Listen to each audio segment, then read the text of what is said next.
Call the June 17, 2014 school committee meeting to order at this time. Are there any adjustments to the agenda? Yes, we're going to have a 10-2 under new business and a 10-3 under new business to recognize first-year teachers that are going to become a second-year teacher and a third-year teacher that's going to be given tenure. Okay. Any other adjustments to the agenda? No? All right, let's move on to the approval of the meeting, of the minutes of the meeting of May 13, 2014.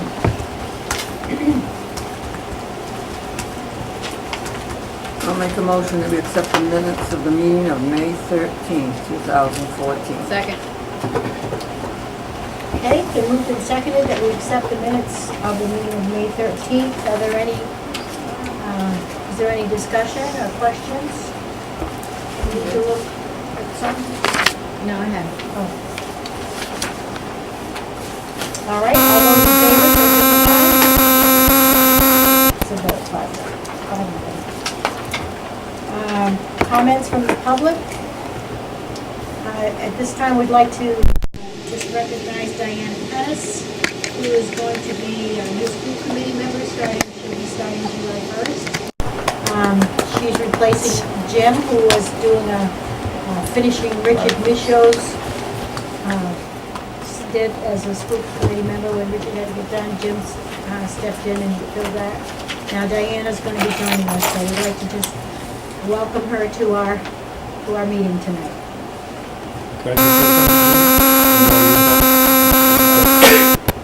Last meeting.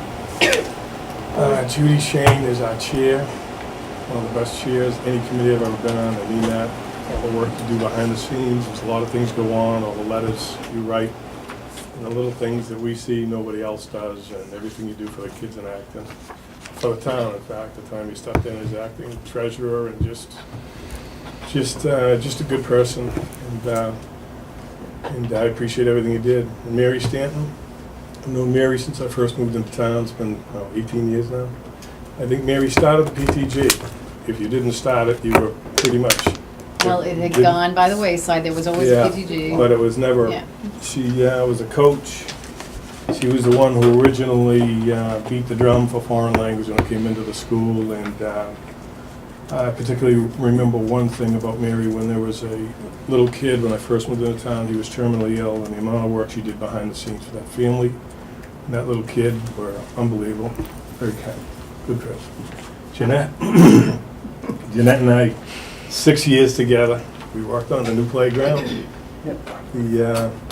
all the new fields out there with everybody at the high school. We've been through a lot together. Nobody works harder. Great person, fair, and just unbelievable for the kids in Acton to have people like this. And this guy right here, I've only known him a little time, but he is an absolute monster for people who don't know him. I mean that, behind the scenes, what Kevin is doing, kids in Acton are going to benefit so many years to come. He's just, he's a good man, he's absolutely brilliant. He's eloquent, but he's also tough. He's tough when he has to be to stand up for the children of Acton. I have a great deal of respect for him. And Diana, who's going to be coming in here, we share similar friends. And when I decided I wasn't going to run, I called Diana because I heard a lot of good things about her. I believe she'll be a good, strong voice and advocate for the kids. And I can't wait to watch her step forward and make a difference. And as far as all you people, the staff in this school, I could never thank you all enough. The ones who've been here, what you did for all my kids, absolutely unbelievable. All of you, and the new ones too. You people have done a fantastic job, and we have so many that have been here for so long, and that says something about this school.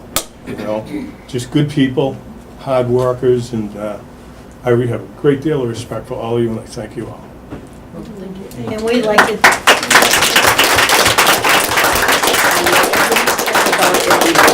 Ditto to you too. Yeah, I was gonna say, that's, you Absolutely. can say ditto to yourself, because you've done a lot for the community and also for the school, and it's been a pleasure having you sitting on our board for these past few months, and your contributions have been very much appreciated and right on. And we thank you. Absolutely. Yes, Thank you very so much. Thank you.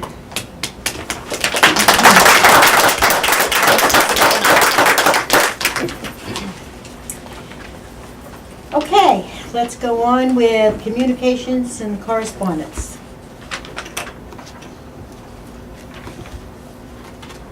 Anything? Just various things that the board had a chance to look at, but not necessarily to discuss this evening. And Okay. I continue to find interesting things that challenge us to think about what's best for our students and how we adjust to state mandates and things like that. And cartoons sometimes are easier to understand than long reports, but I'll continue to find all these things each month that are helpful to me and hopefully helpful to you as a board. Superintendent's report? Okay, you've had a chance to see my report for a week and a half now, because I sent it out a little early because I was in the process of selling my other house in New York and moving. And so, I won't, let me get rid of this phone. Yours is louder than Oh, mine. yeah. There we go. Get rid of that, we'll put it on, I forgot to put it on speaker, but I mean on silent. Okay, so rather than reading the first general newsy kind of stuff, a lot of these things have happened and people have enjoyed them in the last several weeks, but I'm really proud of the fact that we have a couple of people that are going to broadcast the good news that they've done on recent field trips. Tonight we're pleased to hear more about the second graders and their interesting trip to Wells Beach, and Patty Damaris will show us how a fun trip can be a learning experience and can be aligned with core standards as part of our Celebration of Learning segment. And Lisa DeWitt has once again completed the Wall of Success that broadcasts our students' growth in reading from kindergarten through 4th grade.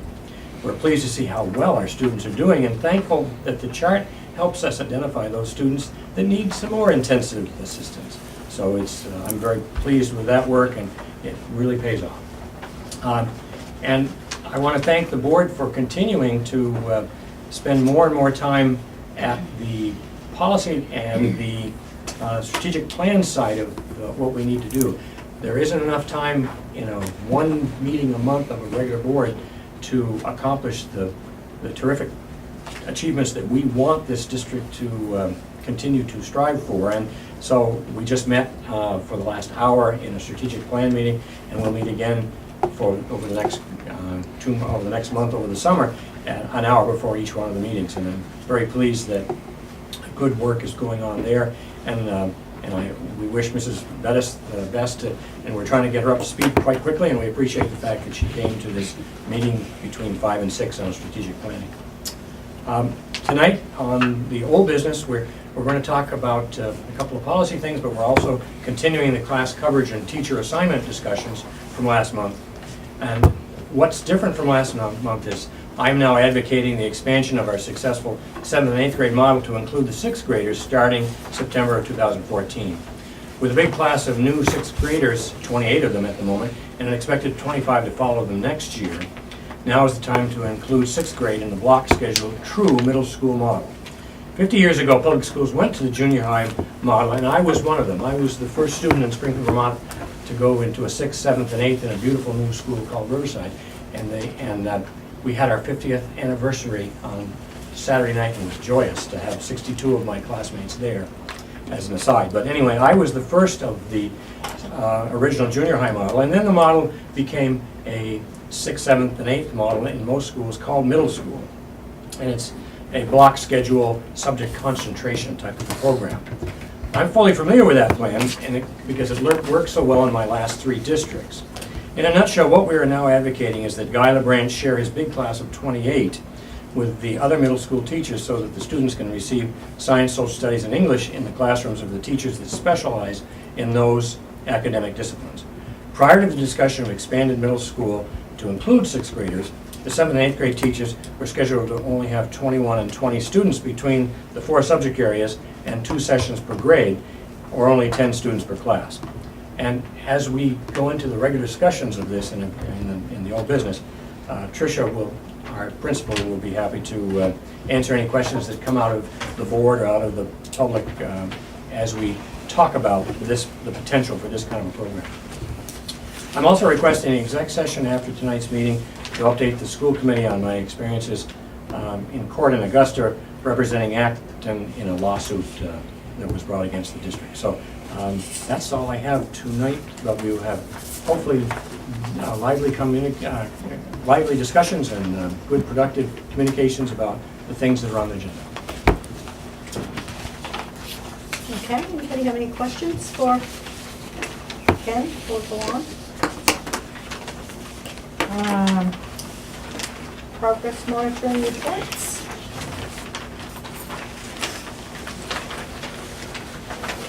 At this point, it's just the reports from the various department heads that we have to offer this evening. Well, I think under progress monitoring reports, I would think that the wall of fame out there, the reading wall. and some of those- wall of fame. I call it the wall. Yes. I call it the wall of fame. Yes. Yes.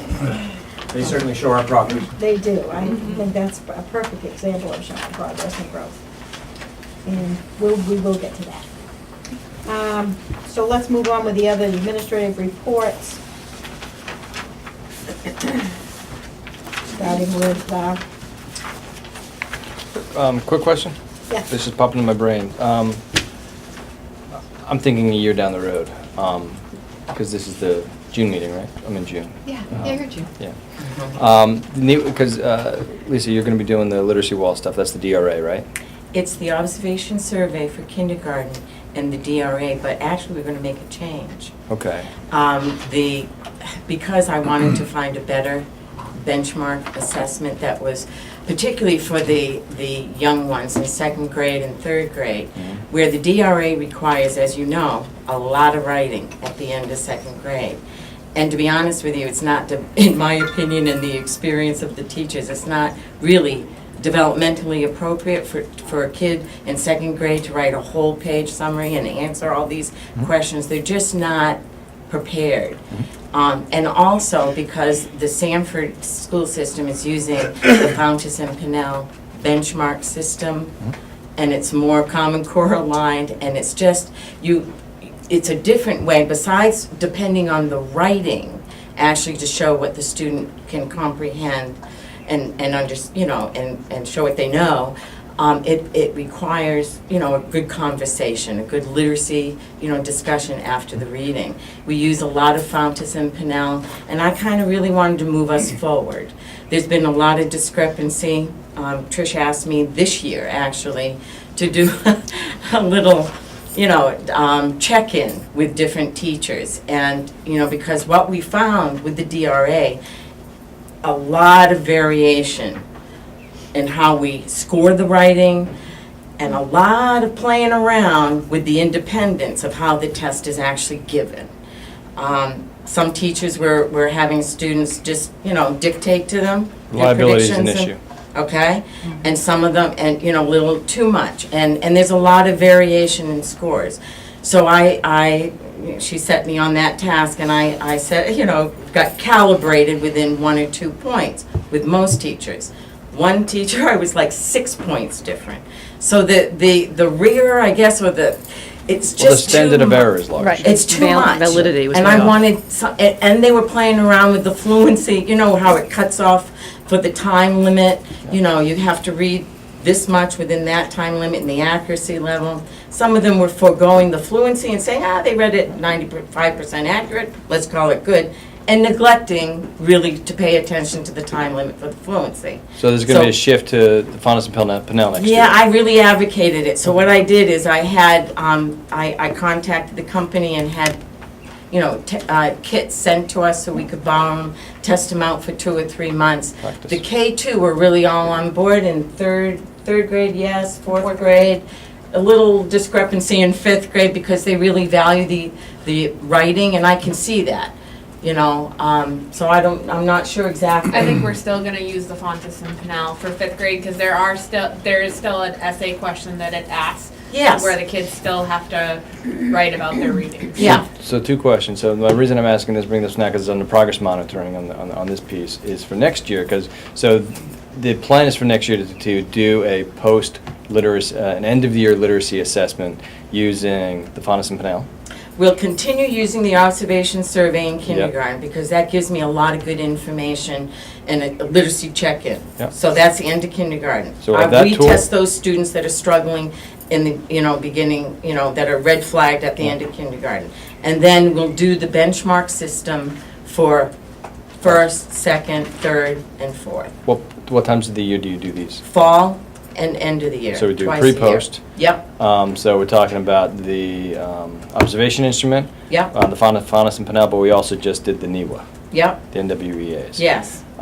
So what I'm recommending for next year, just again calendarizing and economy, this should be part of our strategic plan. These data points and the June meeting should be, I think, dedicated at least in large part to an analysis of the literacy data as an end of the year assessment in regards to what the goals will be for literacy. So this is a nice But juncture. this is for just reading, isn't it? It would be reading and writing and some other things. Yeah. For the I mean, lowest- it is for reading and writing. I mean, because as Brenna said, even on the beginning level, part of it, they're given an essay question that they have to respond to.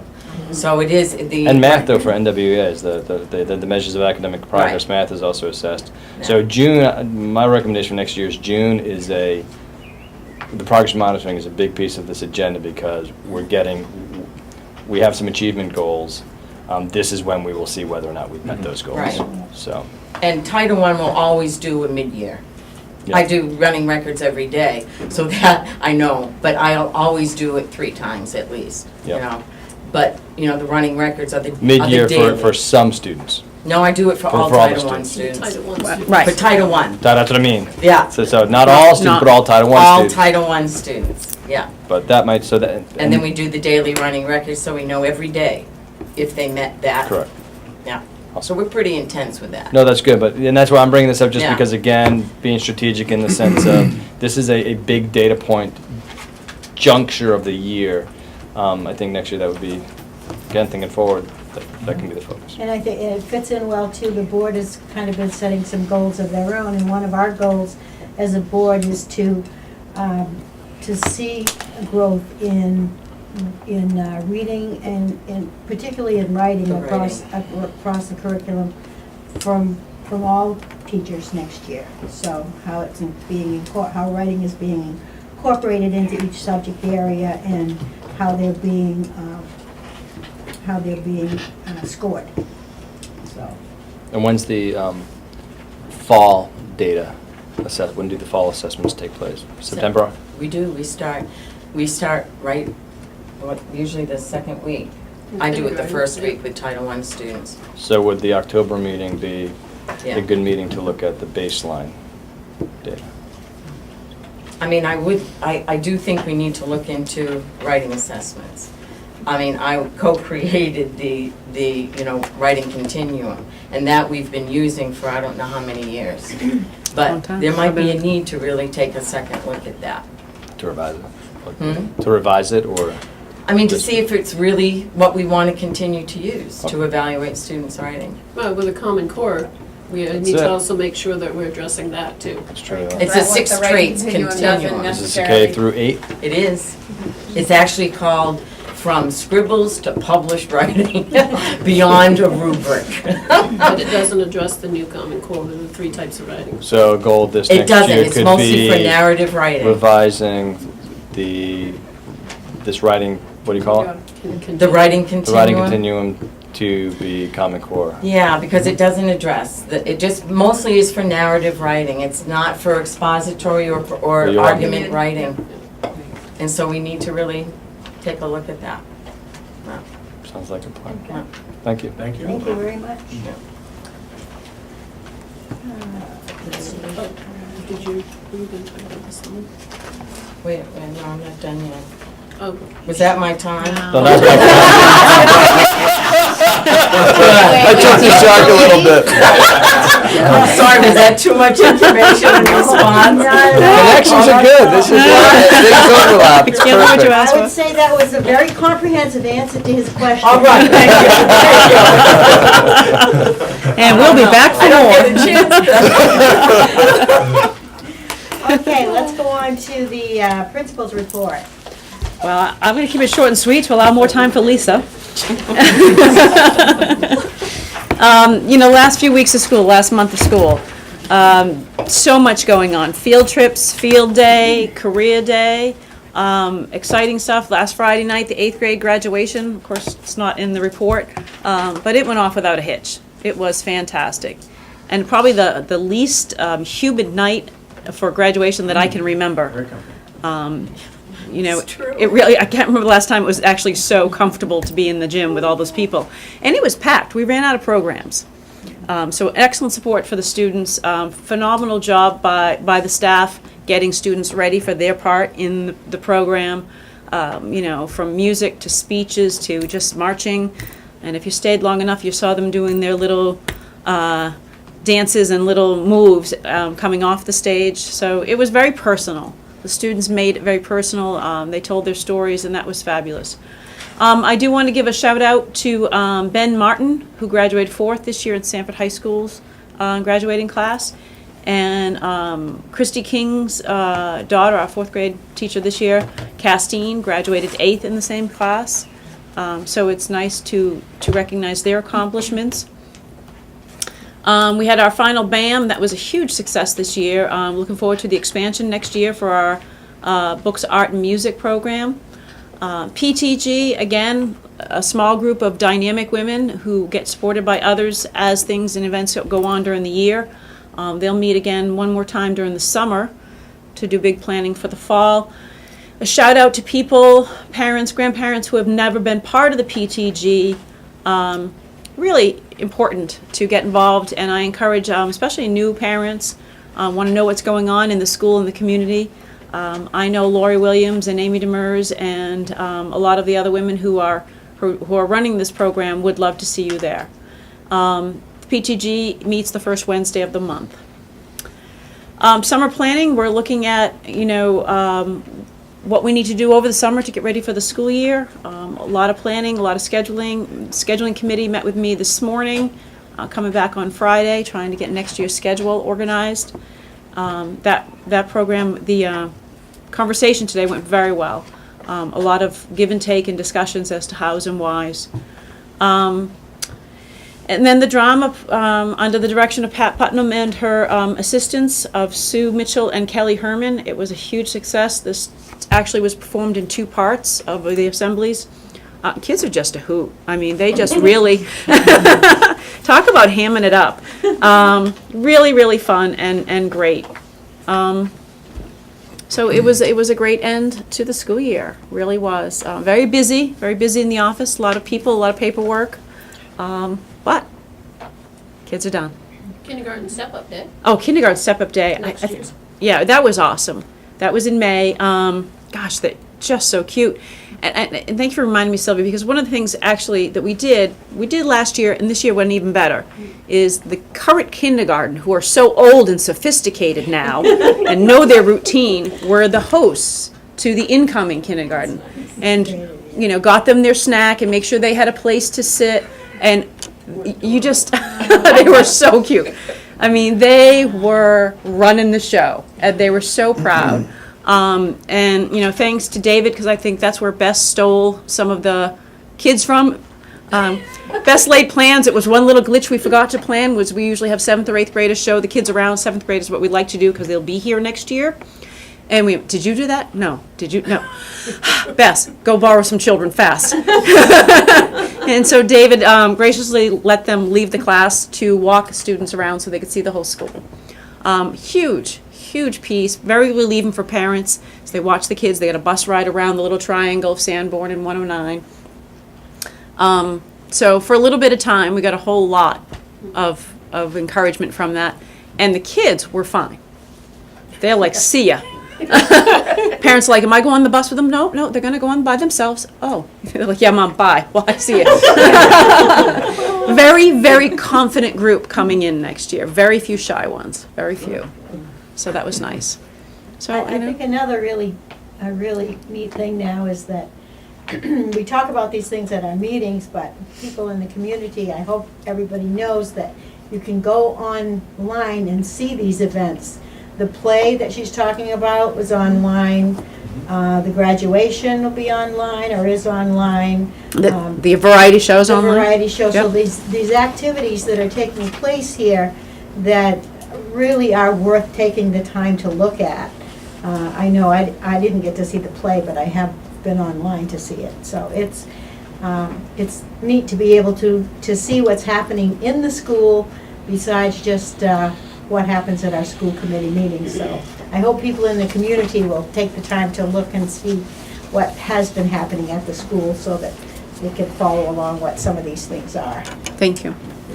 Anybody got any questions, Patricia? No, I just want to say two things. One is, I was at the graduation, really nicely done for everybody. I just want to extend a wonderful job to everybody. It was just, And the It's really- kids' speeches were the kids' awesome. speeches I They thought were were. phenomenal. They They were were fantastic. phenomenal. They They really did. were. Awesome, amazing. I was able to sort of extend the work that my daughter's been doing on metaphors and talking about the extended metaphors in all three of these speeches. Much to my Boy. daughter's chagrin, but Poor Seeley. yeah, poor Sue. She did it. She got it. But no, I thought they were. You could tell there was a lot of prep and a lot of support, and it was just tasteful, classy, and just really pleasant. And just a huge shout out, thank you to the PTG for this year, because again, it's MMA. Just appreciate, and there's so many wonderful activities all the time, and that's an important part of the culture of the school, and it means a lot. So just a thank you. Okay, let's move on to special ed, please. Okay, I think I'll start with the second part of my report because it really speaks to the end of the year and all the evaluation meetings, the IEP meetings, the transition meetings. We had 2 students transition to Sanford High School this year, just 2. And I really have to thank our staff, our department, but also the regular ed teachers who come so fully prepared every time we have an IEP meeting to talk about students, and you can hear the dedication that they have and the effort they put in, and I really, we don't say it often, so I want to say thank you very much, because it is very much appreciated. And then my second part is extended school year. Again, we're updating you. Begins on July 7th, ending on July 31st. And this ESY will occur concurrently with our summer reading program, and we will be sharing transportation with the summer reading students. And we have 10 ESY students, and you have about 10 as well. So 20 students participating. And we will start at 8:30, end at 11:30. And we do have breakfast for all the students. And we may have to run a quick second run, but they will all participate in the breakfast this year. So, and we're really pleased that we can do this. It's a good opportunity. So that's all I have today. Anybody have any questions for Joy? Thanks. Thank you very much. Kim? I don't have anything real exciting like these guys. Yes, you do. Money's exciting. No. Basically, since our last meeting, we've had a pre-audit with our auditors. Came in and, because he had to do a lot of comparison from the old NDS for the month-to-month transitions I did into the new system, and everything was accounted for, so I was very happy about that. And he is returning July 8th. He plans on being here for 3 days to complete the year-end audits. My goal is to have him out within 2. Good plan. Yeah, basically he gave me a list of everything that he needs for that night, and I've got 90% of it. The rest of it's just waiting till the end of June. So I'm really happy about that. The other thing we've been doing is the payroll transition. Since I wrote my report, I have already compiled all the W-2 and have imported it into Financial Edge, and so that part's all set. The next pay cycle on July 3rd, that pay date will be from the new system. We've already done our testing with Alda Bank, and everything came back fine. And and what's nice about this system is I can see everything before I even send it, and really can go through all the details and know that everything's right before I send it off. In fact, all the salaries are already done, and I just have to, when we finish up the hourly people for this pay cycle, or the next pay cycle. I'm already on the next pay cycle, I haven't even paid this pay cycle yet, but that's okay, we're good. I just want to get rid of that little dinosaur in the corner, and I'll be very, very happy.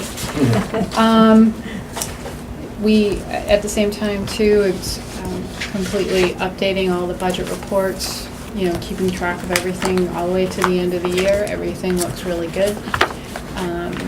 With our next meeting, I'll have all our final numbers, but there'll be a lot of accruing, not a lot. I've already done most of the payroll accruals, but, you know, the accruals the payroll that I have for hourlies that are going to be in that next pay cycle, those all get accrued, get taken out of this one. We probably all have some payables and stuff like that, but not a whole lot. We've accounted for a lot of everything.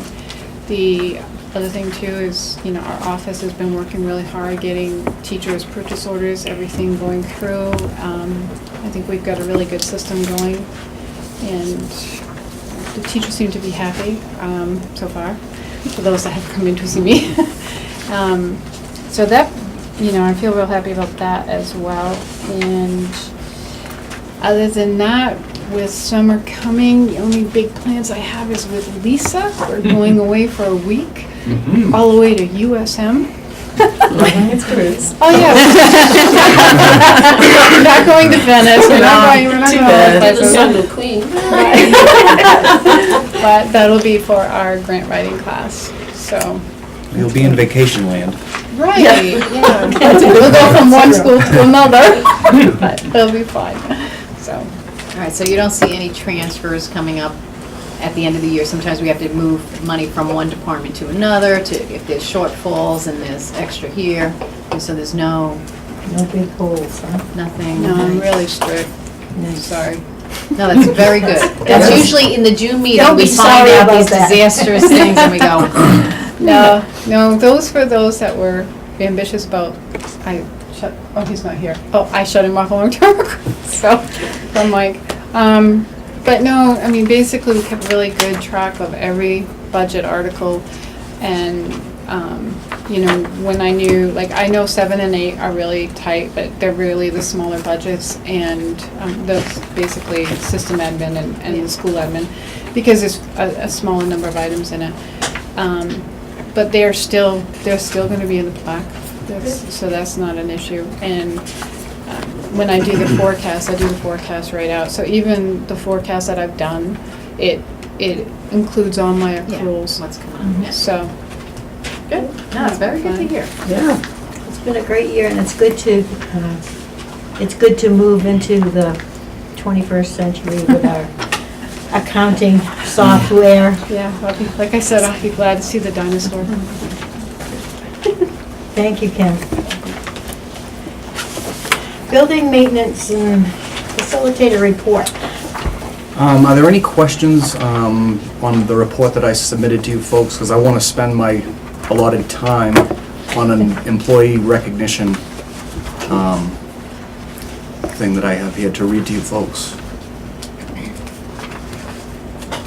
No questions. Um, Oh, wait. Basically, Kevin, anyone? No, thumbs up. Oh, thumbs up. nothing major broke this month. It's too tough. That's all we want to hear. About 6 weeks ago, I received an application in the mail, and it was through the Educational Plant Maintenance Association of Maine, and it is for the annual A. Burley Oxton Award for Excellence.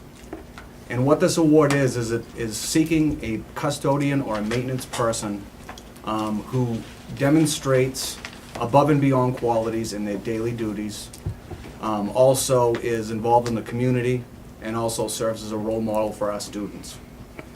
As I reviewed the packet, I instantly had a candidate in mind, and it was our day custodian, Jim Wood. And I just wanted to read to you folks the letter that I prepared with a packet that I sent back to Doug Sherwood, who is the facility director for the city of Portland. I sent this in with some other information, and I just wanted to read it to you folks tonight, just to let you know that we have so many employees in the school that are above average, and I certainly have the privilege of supervising a great team. But I want to read this for you. Mr. Doug Sherwood, I am pleased to inform you that our school district has an individual who demonstrates all the qualities you desire in order to select a recipient for the A. Burley Oxton Award for Excellence. I've had the privilege of working and directly supervising Jim Wood for the past 2 years here at Acton Elementary School. Almost immediately, Jim clearly impacted the school atmosphere in the most positive ways. Jim has a way of blending important responsibilities in order to put many things first on his list of priorities. He is a team leader, a role model for students, and very well respected by staff. He is attentive to cleaning duties, keeping all areas of the school shining day in and day out. Many of my vendors ask me how we keep our building looking so good. My reply is always quick and to the point. I have a great team of guys who work hard and take a great deal of pride in what they do. Jim has been a huge part and played a key role in building our successful team. This year, Jim continued to give back to the school by creating an after-school writing club for students. This has been a one-day-per-week program for students to work on writing skills and share ideas and interests and the importance of such skills. As a supervisor, it blew me away seeing someone who starts their day by opening and cleaning the school, wanting to stay and benefit the kids of Acton by staying late, directly participating in the educational process. Mr. Wood is always polite and compassionate to students. He is pleased to handle any requests from staff, usually thinking ahead and acting before the requests even surface. It is difficult to put into words what a difference he makes. You would almost have to come and just observe him in action to realize he is an above-ordinary employee. Jim is also an active member of the Shapley Baptist Church. He has volunteered many hours of his time preparing and serving food in area soup kitchens. He truly cares about people and thrives on helping and thrives on the betterment of anyone he can impact. Please give strong consideration to Jim Wood for this award of excellence. I assure you he is most deserving and would be quite humbled if chosen. Sincerely, Andrew Brazier, Acton School. They will be awarding this later this month, and I was just so pleased to have had the opportunity to write and submit the packet for this award, and I would be so excited if he won. The recipient of the award gets a plaque with their name on it in recognition of their achievement, and it also, each year they a $300 college scholarship would be awarded in that person's name to a deserving student. Nice. So Nice letter. that's what you have working for you here in the maintenance department. That's great. It's awesome. Good. Nice. I have to say the grounds look unbelievable out there too. They really fantastic. The fields out front, you know, the landscaping. Do a great job, you guys. I don't know who does all the groundskeeping, but it looks Thank you. really, really nice. Thank you. A lot of people comment Great, on it. we've had a great year. We have a great team in place, and I look Shows. forward to working with them every day. It's a great letter. Awesome. Thank you. Copy going in his file of your letter. Yes, I Awesome. gave him a copy of it, and we had a great discussion, and Good. I know that he talked with Ken Aldrich, and he said, you know, I mean, this is just typical of how he is. He said, I've already won. He said, I've already won. That's nice. All right, thank you. I think we've gotten through all of our technology. Yeah, Mike is otherwise occupied tonight. Got some family things going on, so he couldn't be with us tonight, but does anybody have any questions or anything to, on his technology report? He tells about all the things that he's planning to do.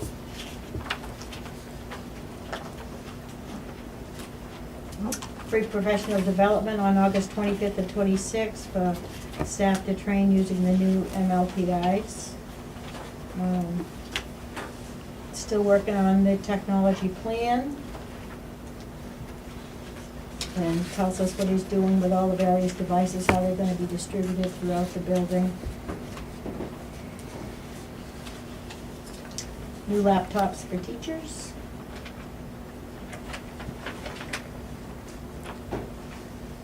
Any questions? Nope. Thank you, Michael. Yep.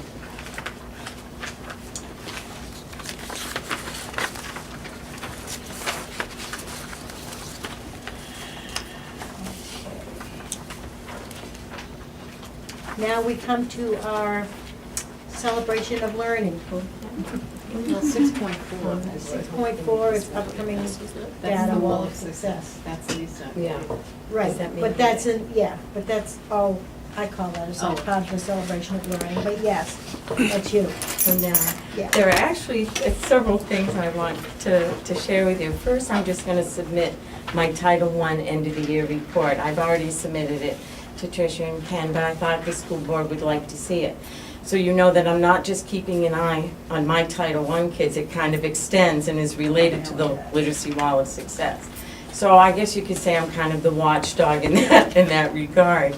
So I'm just going to submit that, a copy of that to each of you. I always try my goal is to get at least 50%. And I did pretty well this year. We do a lot of intensive instruction in first grade. We do one-on-one, what I call RTI Level 3 intervention for our first grade students, because we know that that's prime time. And they're not going to ever learn as, in the same rate. So the intervention is very, very one-on-one and intense, and it's 5 days a week, half-hour instruction. And so we did pretty well. We actually got 33% of first graders on or above level. So I'm pleased with that, and then you can read the other numbers.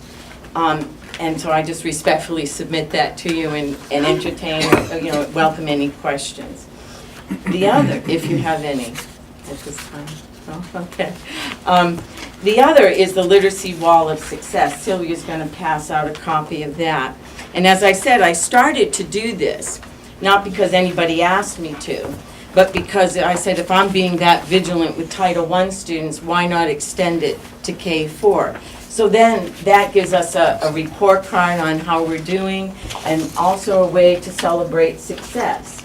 And what I actually do is I do the Title I student testing and the individual classrooms do theirs using the DRA.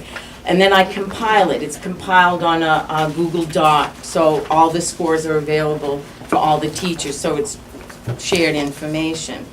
And then what I do, and I wanted something kid-friendly and visual, so I use the stars and the smiley faces on the wall. And then I take small groups of students, kindergarten all the way through 4th grade, and show them, because every grade has a color and every student has a number, and I have the master list. So I take the student and we do, so they can see how far they jump. So I have them point to where they started in the fall and where they ended up in the spring. So it's not just about, what level they're on. And kids don't, what does that mean to them? It doesn't really mean anything to them. They want to say, how far can you jump?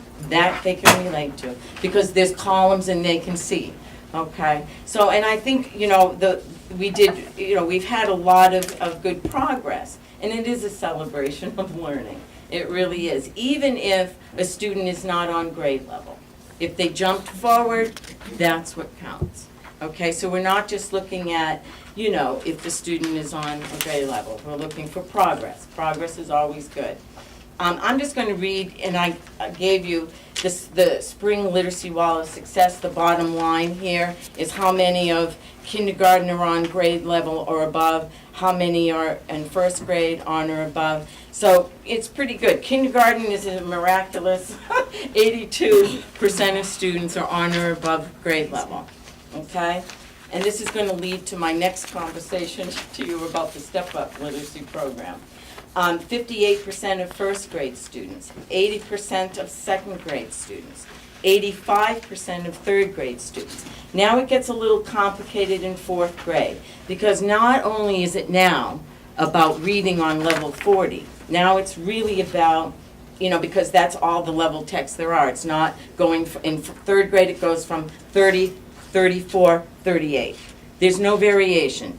4th grade, read it or not. If not, then we have to bump you down. So 64% of all 4th grade students read the 4th grade level text. okay? Some of these students, what's cool about the DRA at this level actually, is that some of the students, even though they read the 4th grade level text, their writing went above and beyond. And there were several students that scored. One student actually scored in the beginning of 6th grade level. The others scored at the, 5th grade level, okay? But what we want is most of our students scoring between, there's a composite score of 74 to 83 in that range. So, and then that's the second set of scores. So 48% of students scored within the 4th grade range. So that seems low, doesn't it? Because that's about showing what you know in your writing. And we're correct in looking at that. Looking at the writing piece. What makes it hard? Why is it so hard? They don't love the DRA. That could be part of the problem, but we must. And as a person that looks at writing, we need to really look at that and make that a priority. So are there any questions about the literacy wall? And I'd be glad to show any of you, physically.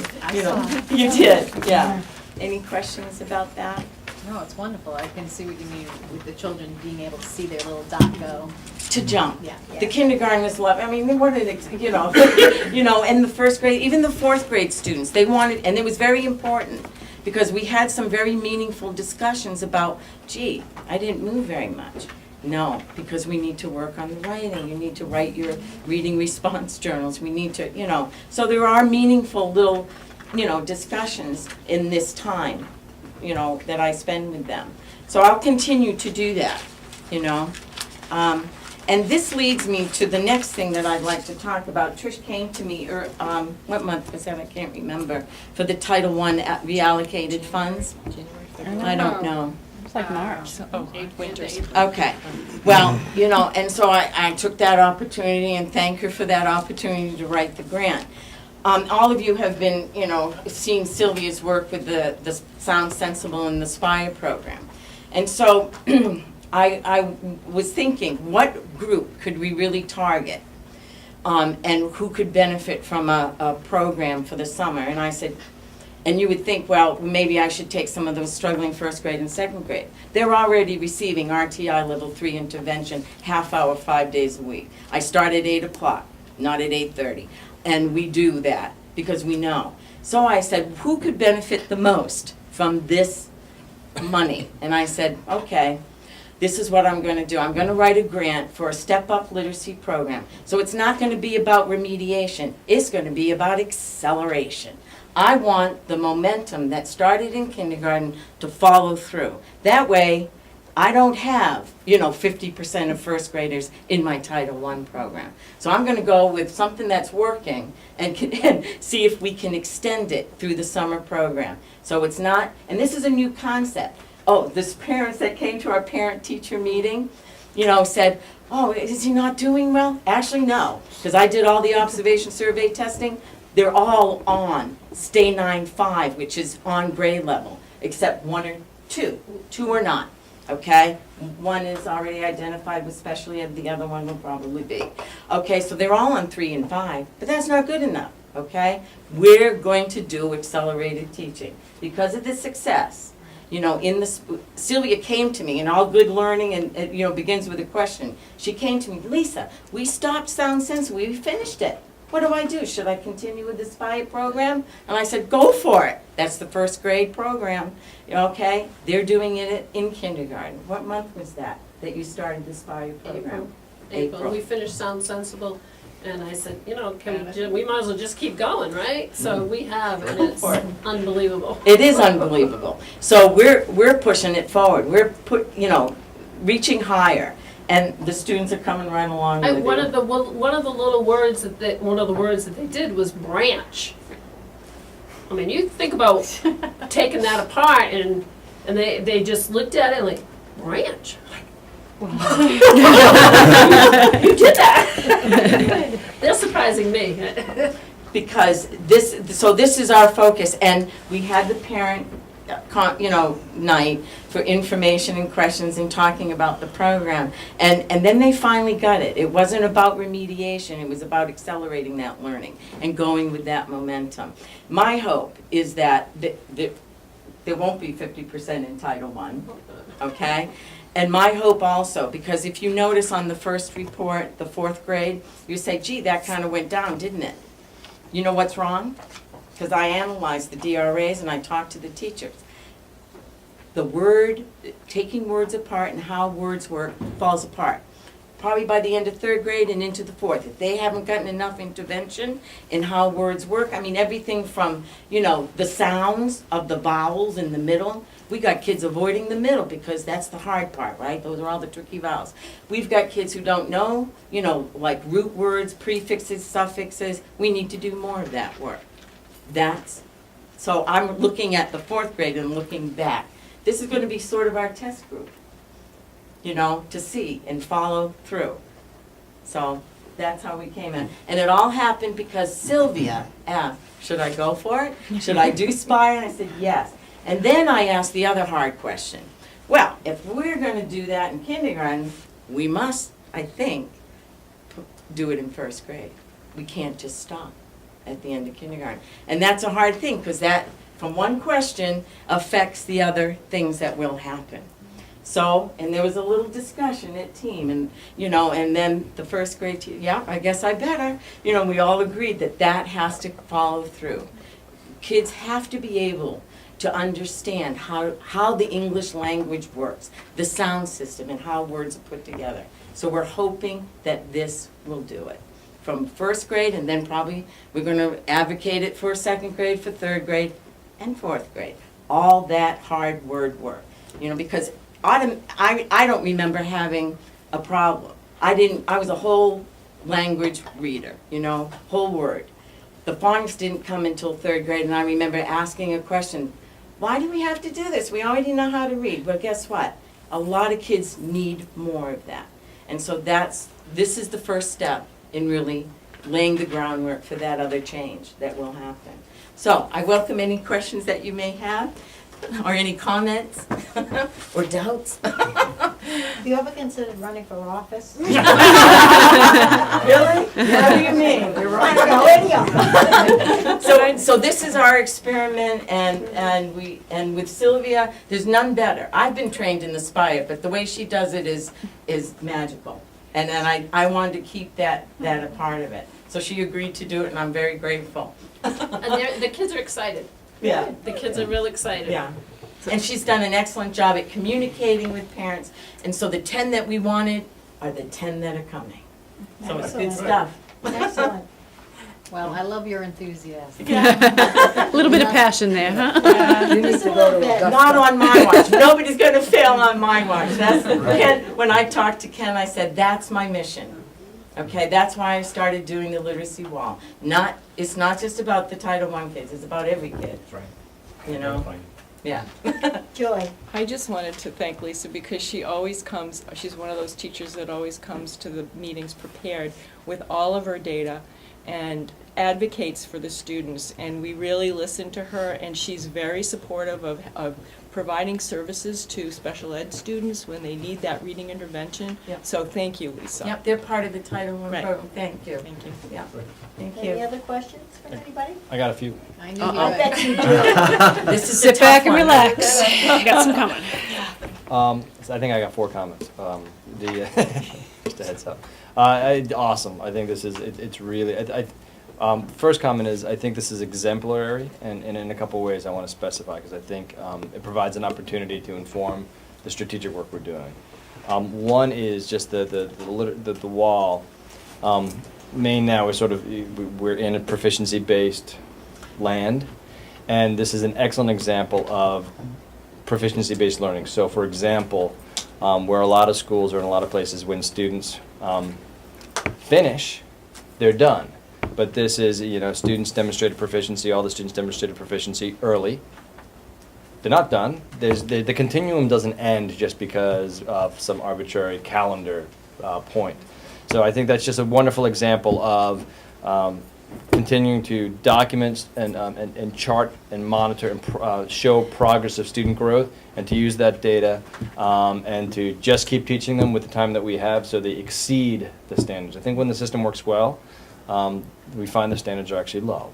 and that we can actually accelerate, like you were saying.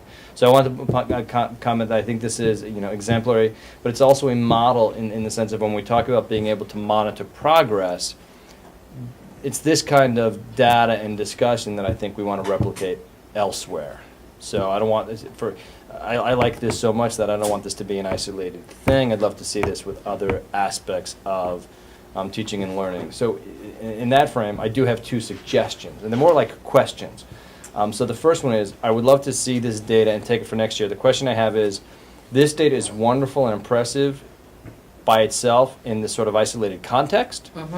My question is, based upon these data, what are the goals for next year? So I'd like to know, based upon this, what are we striving for? And I'd love to, so I'm thinking for October for next year in the sense of, I'd love to have sort of an understanding beginning next year is, a revisit of this, and sort of based upon these data, where do we hope to be next spring? Because I think if we have this level of detailed conversation in the fall, I think provides you with even greater leverage, and because we might decide there can be more supports for you or in the students in this case to exceed those goals like they've had.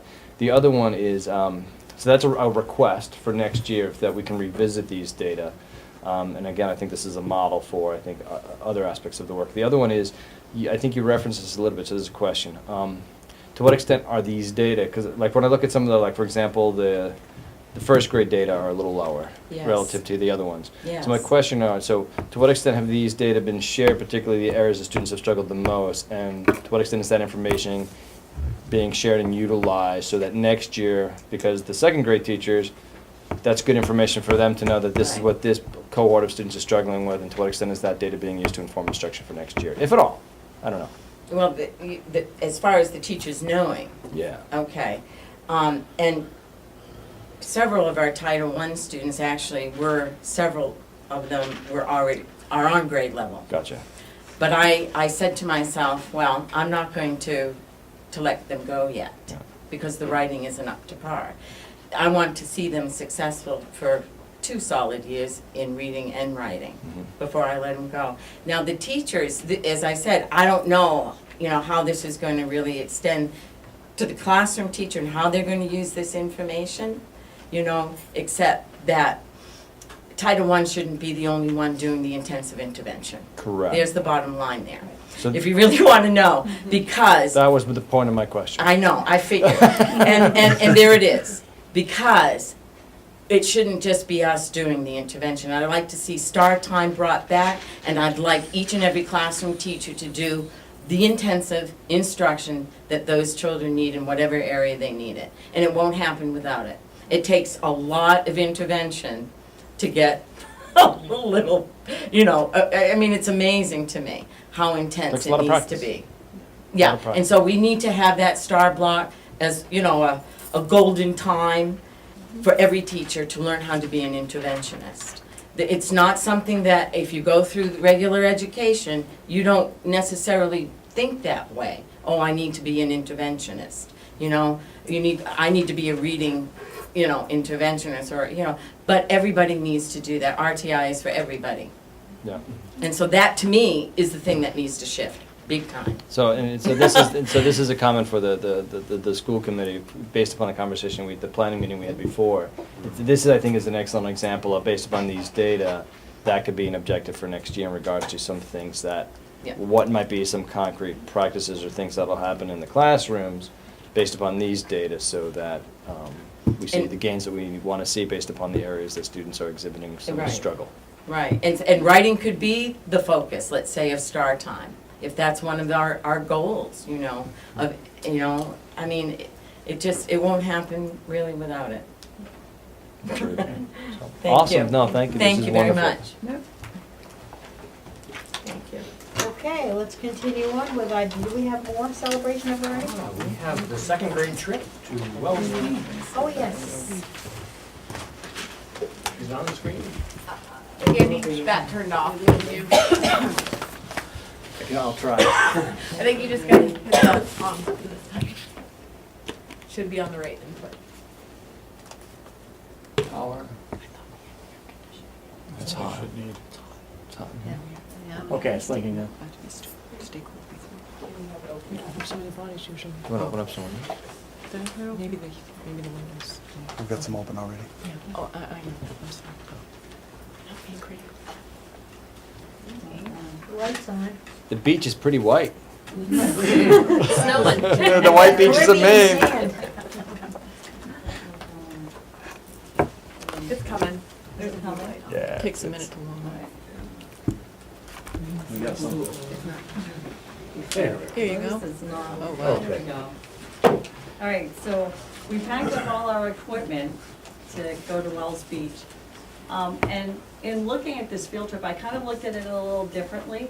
We looked at standards, and one of the standards we looked at for Next Gen Science was comparing two things and making a prediction about what would happen just by looking at an object. So we did a sink and float experiment where they had 5 objects in a bag. They had to record what they thought would happen and then test what actually did happen. And on the other side of the sheet that they're working on right now was a Venn diagram that they then had to fill out to make the comparison. And the last thing they had to do, which I think was the hardest for them, and something that I would definitely work on more, was to make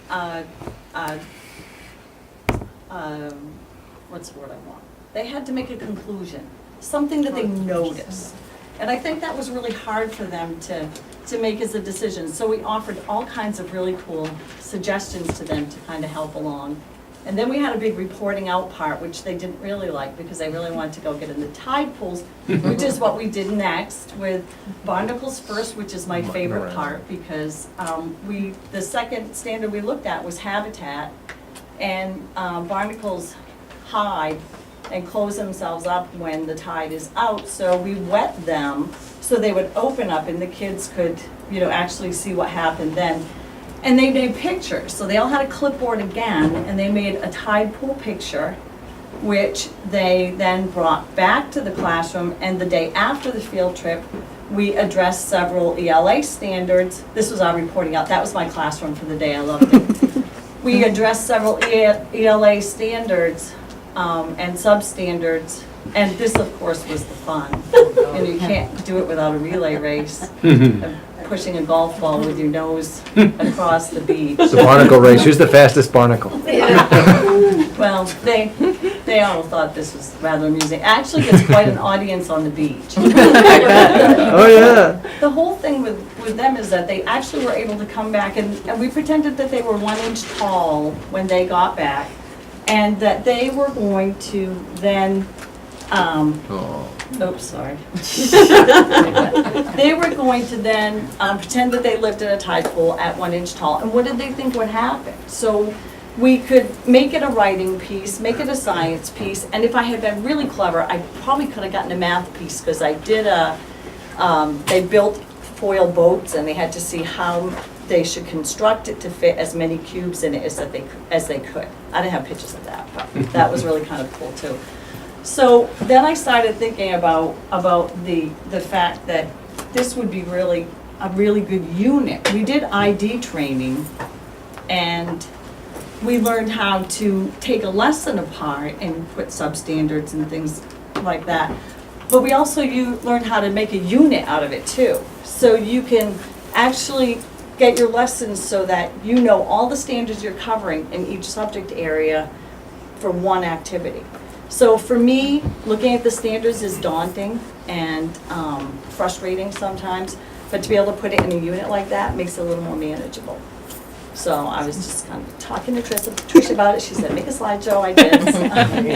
Anyway, it was a blast. The kids were great. We always have a good time, so anyway. Thank you. Thanks, Patty. Anybody have any questions for Patty? I got one. I'm sorry. This is such a rich and robust meeting. I'm really enjoying it. But Patty, what you just had mentioned in regards to, if I understand correctly, so I love the example. One, I just love the authentic field-based work. So to correct me if this is a correct summary, you created a unit. So basically you looked at the standards, particularly standards from across domains, and you clustered them together based upon the relationships between the standards to create your unit of study. Is that correct? Yeah. To what extent is that common practice in the school? And just generally, I'm just curious if that's... I think we're all looking at how to address the standards and with our ID training, with the pre-test, with the ID? lessons, the instructional design training we Oh, did yeah, with yep, yep, Sanford.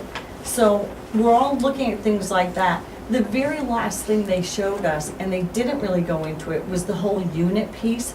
But we have the stuff to do it, but I think that that's probably gonna be like a next step. I think, like, I know personally, I know what the essential standards are for math and the ELA, and my goal this summer is to get my lessons set up for the essential standards that we chose as teams.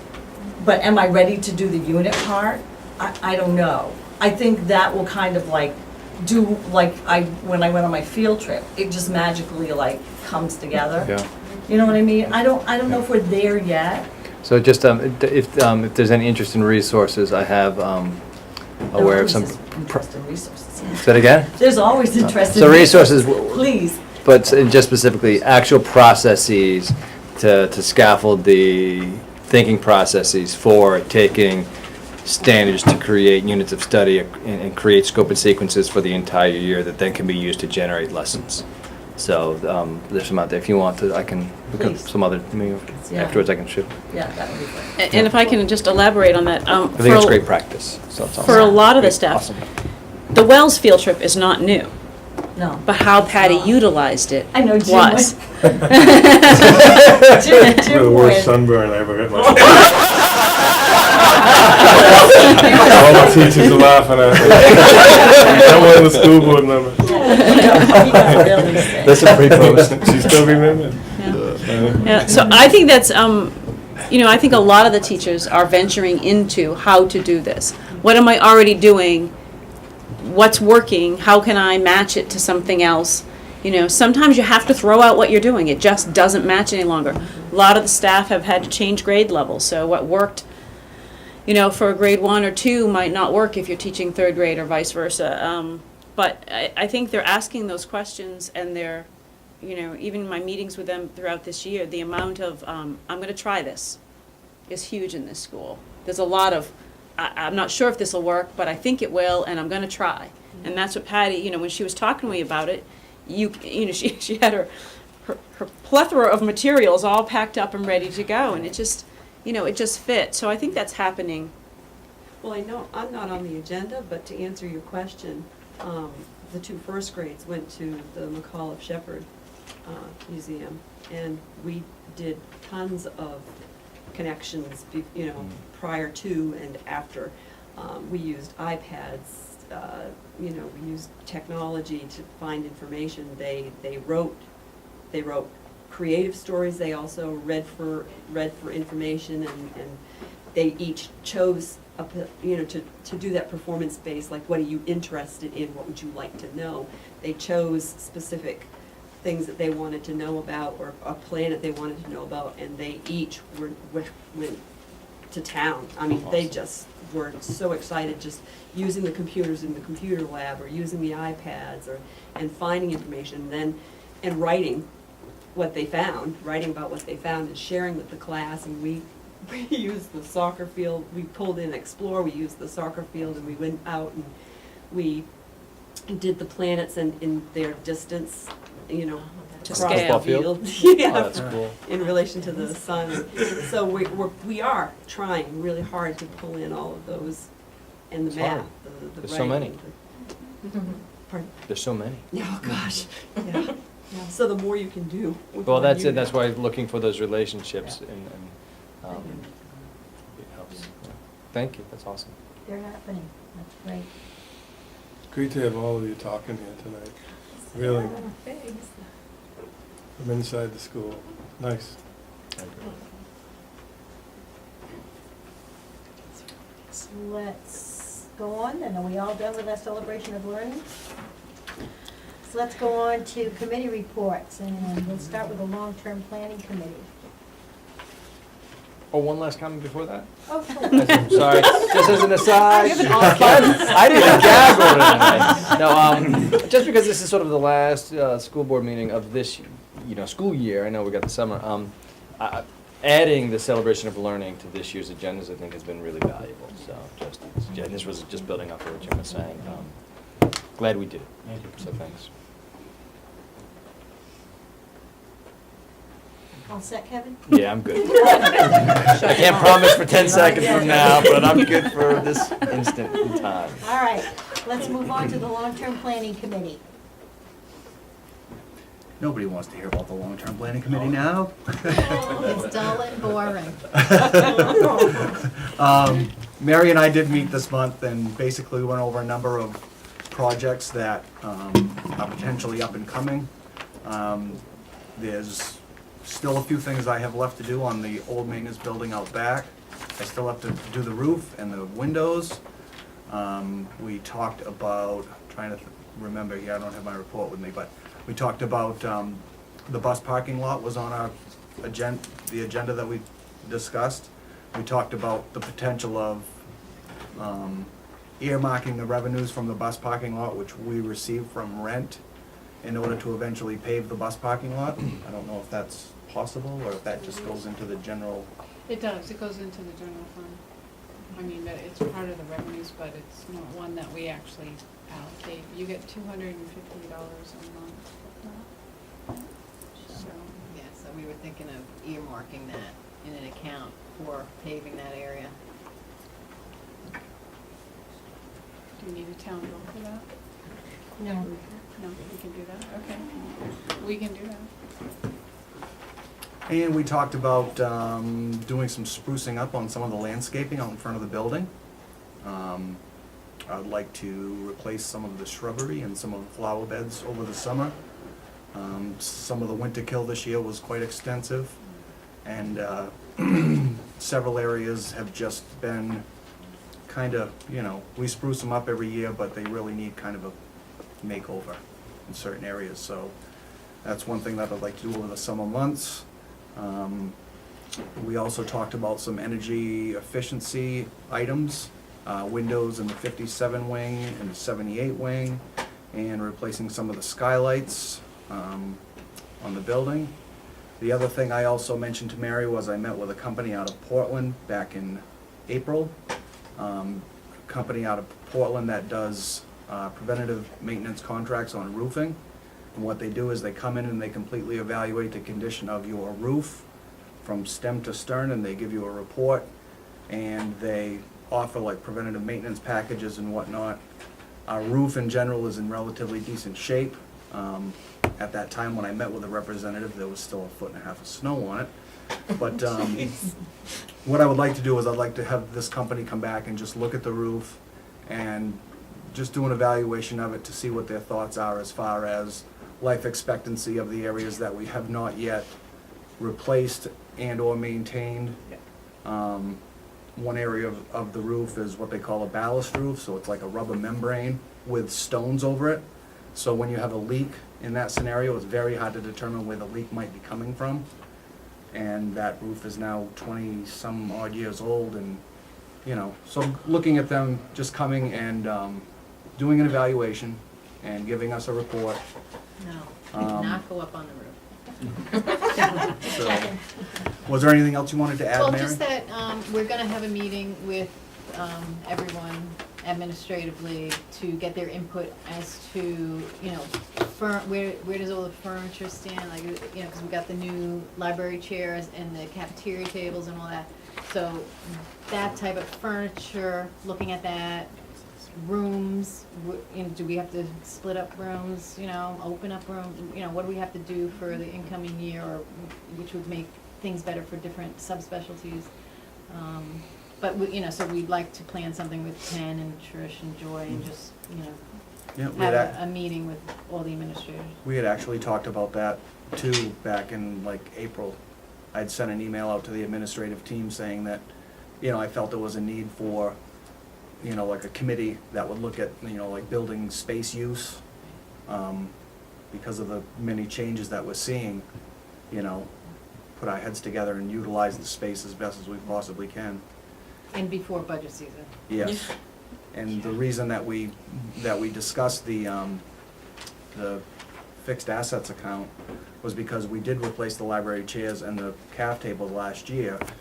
Even though it came in under the operation and maintenance budget, it was actually a request that were put forth by staff and by Holly Hartley, our nutrition director. So we're definitely gonna be looking in the future at, you know, input from the staff and input from the administrative team as to what we're gonna need as we move forward and things change, so. Can I just plant a seed as athletic director real quick for long-term planning? I would love for the softball team to be able to play on our grounds. Right now, they play at the rec field, and, you know, transporting them there is difficult, and not having control of the mowing and the raking of the field, it drives me crazy, because Andy, I mean, other teams comment on how awesome our baseball field looks. Andy does an impeccable job making sure it's ready, and teams comment on it, but not having control of the rec field is quite frustrating. So I would like to just plant a seed that it would be great to be able to put a softball field. Mr. Cody's site design teams a few years ago in the classroom figured out that it can happen. There'd be a lot of excavating and filling and whatnot, but it is doable. Wasn't there a softball field in that other corner? There is, but you can't play a baseball and softball game at the same time. They share the center field. It's not big enough. It's big enough to So practice you're talking They about, practice you're talking about together. multiple But games at the same They time? overlap, the outfields overlap. It'd be softball, baseball, and It's just not dodgeball big enough. combined. Yeah. It's a new sport. So, just to plant a seed for now, for long term, I would like to see that happen. What would it entail, Dave, moving back? It would entail that stream that goes between the baseball, softball fields, an intermittent stream, it doesn't run very much. And the soccer field, it would basically require development of that area to be able to extend the softball field out in that direction towards the soccer field. Because when we did our calculation, this was several years ago, you know, before I bet 8 years ago or so, that was really, it's tight, even doing that, it's tight, because, you know, you need around, if you think about it, you need well over 300 feet, 300 and a quarter at center field for a junior high baseball field, and you need around 2 and a quarter for the center field of a softball field. You take that and put that, you know, back to back, we're nowhere near close. You know, you just can't have a game, the outfields just overlap a lot. Dave, do you know when those fields were established? Are the elevations of the two fields close? There was that was part of in another time when I did this as a different project than I do now with the kids. We made sure when we did our elevations and our blueprints that we got it's within a couple inches. So that both soccer field and baseball field was purposely planned to someday potentially go right across. Is the rec field the one with the pipes? Yeah. Yeah. That's the one with the. Yeah. For those who don't know, during the time when these athletic fields were built out back there, the soccer fields and the baseball field, we had hired an engineering company in southern Maine here, and we paid them, I think it was like $2,500. That's exactly what it was. Yeah, they came we back still with have their that plan. came back with their report. They had the mountain over here that we had removed in the wrong spot. The stream was off. It was just, you know, so we were about to give up on this just because, you know, we just threw money into this, and we got the report back, and we all, you know, Leo Dio was on the board, very smart guy, similar to Kevin. He was a, you know, no, really, I mean, he read everything, he analyzed everything. And he was threw the report out. Yeah, no, seriously, I'm saying that. That's a compliment. He threw the report out. He's like, "This is ridiculous. You know, this isn't even our fields." And so, Dave was at one of the meetings. He said, "Let me get a hold. Let me make this one of our 8th grade class projects." And you know, for us, we were like, "Yeah, come on, you know, okay." You know what I mean? We had faith in you, but you know, 8th grade kids, and they came back with a report that was unbelievable. They went out there. I mean, the amount of work put into that, and you know, some of the guys are on time. I think Bernie helped out with certain stuff, with equipment and different. But what the 8th grade class did, the reports they brought back, it was just unbelievable. You know what I mean? And that's what we used. And we followed their plan. That's what we used. And then It's we, authentic And the kids learning. took it all the way to presenting it to the school. it was just amazing. To the town meeting. Yep. Yeah, that was pretty cool. They came to the town meeting and spoke with it, and how many yards of dirt were removed out of there? Remember that, Jeanette? Yeah. That whole Yeah. thing? I mean, that was a whole summer. 40,000 cubic yards It was unbelievable, all summer long. in the first upright. Then different, guys that with excavators, donated time, you know what I mean? I remember Bernie working down there, donating his time, helping, just to make up for it so we didn't have to charge the taxpayers. We were supposed to also have a plaque made up with your, the eighth grade. That eighth grade students, class. But nothing ever came of that. Yeah, Because there's very few We people sold all that the even gravel out there, remember Kevin. any of that. right, I know. And that You know, paid for, It's true. all summer Maybe we long, could was still 18 do wheelers it, you leaving know. here, a company from Massachusetts bought all the gravel. All the money made from the gravel went back in Yeah, towards Right.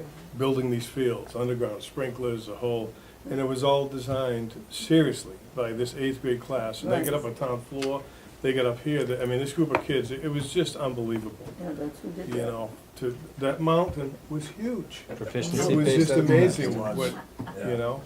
Yeah, because that other firm that was here, the engineer, they were talking like thousands and thousands That- of dollars, something yeah, like that- $50,000 gonna Yeah. end up to have those fields, and we, When it really hit that it was actually pulled off was when I could see all the people doing the work, the excavators and the sprinkler people and this and that, with the students' blueprints on the hoods of the Amazing. vehicle. Right. Look, The guys from checking out DEP. Measurements and so That's right. forth. Some people Pretty- called in DEP and, Pretty amazing.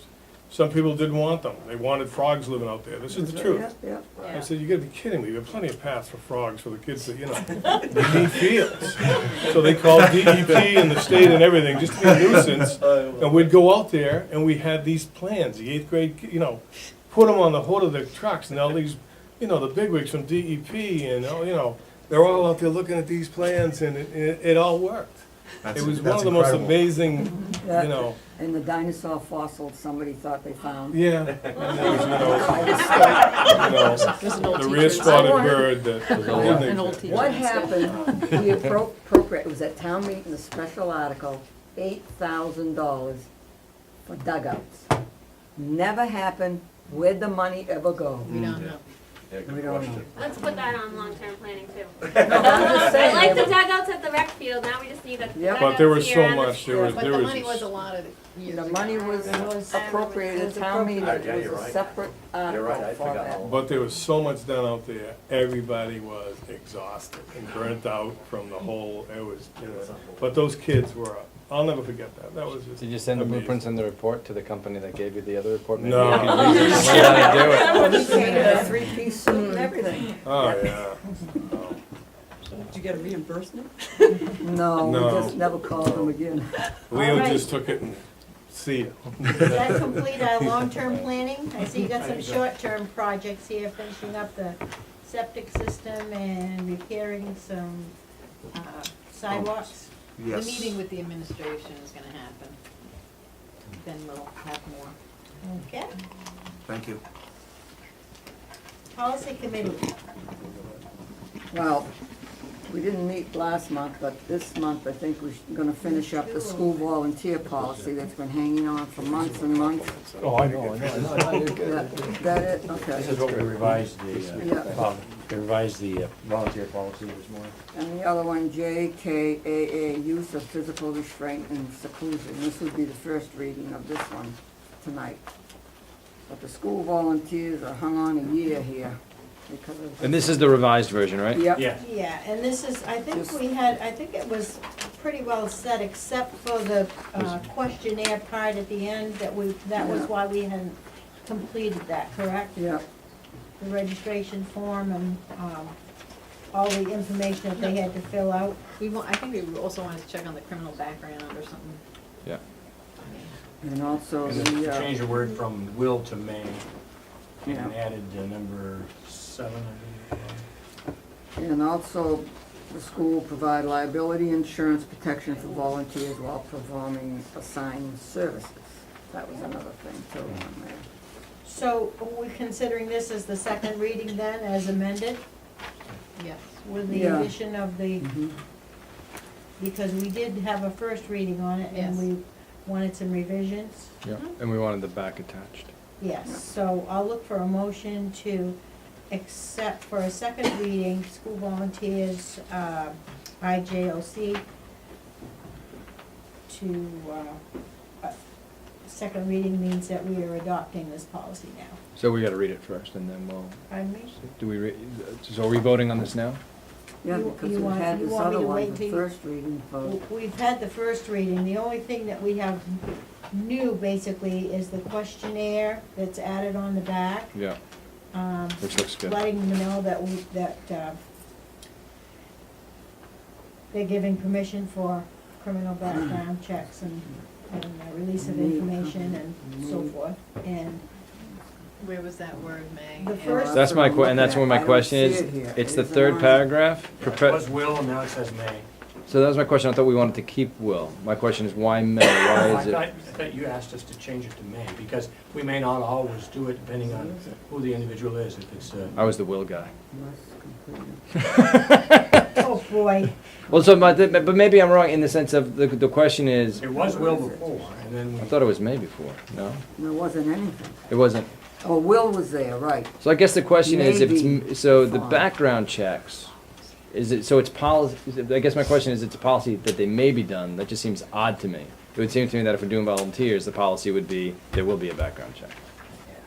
Well, and maybe that's just a discussion for the board and changing the may to a will. Do we want may? Will was already there. Okay. We thought you brought it up, maybe. I brought it, but I brought it up because it was, there was a question about whether or not it was happening in practice. And we want to make sure the policy is informing practice. And I guess, so the question is, and again, this is my apologies, because I was supposed to be there this morning, but my schedule changed, so my apologies. I guess the big question for the committee, policy-wise, do we want background checks to be discretionary, or do we want them to be, they happen every single time for They volunteers? have to happen every single time. Then may has to be will. So my recommendation would be I'm just amend this, But does it happen? That's what you're asking. Doesn't Well, matter the whether or not it policy right now happens. is not consistent, but that's what we're looking for, is to Correct. have a consistent policy. Yep. And we spoke with the deputy sheriff, and they gave us some, The simple ways to do Minus- it. right. It costs a little bit of money, but you can go on and do it real quickly, Well, so. and there's some that don't cost, but Yeah. it is definitely something that has to be decided, because it does impact, I need to know this. Yeah. And that's maybe where the will and the may came up, Yeah. because there are a lot of volunteers that may help with a singular event at like a PTG or something, and they haven't filled out one of these. We need to really know how you want this to, because, and that may be why we had changed the word from will to may. How so, about So putting then it may / will? No, Have a no. choice? I'm not a fan of the fuzzy language. May, for me is, may doesn't guide practice. May is, I'm not doing it, just because because there's so many things to do. If it's may, it's not gonna happen. And I worry that that sets us up for. I know, but you're Well, talking the well- grandparent that goes on a field trip, you're gonna do a background check. that's what I'm asking. I need to have that clear, what you want me, what the policy covers. Your husband decides, to join you just on one field trip. Do I have to have him do all this far enough in advance to have it all checked out? I need to know that, so I can follow your policy. I think it's a yes. I think that the policy Well, was that's- designed for people that are coming into the building and signing up specifically for days of the week, like is on the back side of this policy. What we're looking at, if you look at the volunteer program on the back, Yeah. it's not talking about chaperones. And the It's talking about a in-school volunteer. And the language is may be, background checks may be performed for all prospective volunteers who work regularly in the schools or in potentially Okay. unsupervised Right. situations. So that This is not chaperoning. Right. I Okay. vote, Okay. so I propose that we vote yes, as long with the amendment, We the may change it becomes to will. All right, change the may to will. Thank you for clarity. No problem. I need to know. And I think that's reasonable. Because in the sense of if you have a chaperones won't be unsupervised, and it'll be the practice of the field trips that chaperones who are daily chaperones are not left alone with kids. That should be standard practice. Okay? I have a question. Yes. Would that require that all PTG members have background checks? Yes. If, We used to have Yes. to get the fingerprint thing, that's what we did when it Well, first came out. I have, you know, the fingerprinting, but, you know, not everybody does or has worked at the school to have that done. Just don't want to lose volunteers, you know? Well, that, This but doesn't talk about fingerprinting is not background checks. Okay. If a background check is, you can go online and put a person's name in a database and get the red flags for major things. Yeah, fingerprinting is required for people who are employed within the system, but not volunteers. Not This volunteers. checks for the big This is- things that's- like that's an PFAs and employment sexual, requirement, you know, the registry and those sorts of things. So, I don't think, because I agree, we want more volunteers. Absolutely. Background checks like this should not prohibit volunteers. If it does, it's because they're worried about something showing up, which is exactly what the policy is designed to do. All right then, let's move on, and I will look for a motion to accept for a He second kinda made the reading. motion. So I move to accept with the amendment that the word may in the fourth paragraph is changed to will. So will be performed. Will be performed. Have a second on that? Second. Okay, it's been moved and seconded that we accept school volunteers policy, IJOC, for a second reading, which will mean we're adopting this policy. As Any amended. further discussion? As amended. All in favor? So moved. Okay, Thank you for doing that. and we have one more, Jeanette? Yeah. We have a page change. I need to have you replace page 9 with the page 9 that I'm gonna pass out. Because there's a typo on 9. Oh, thanks.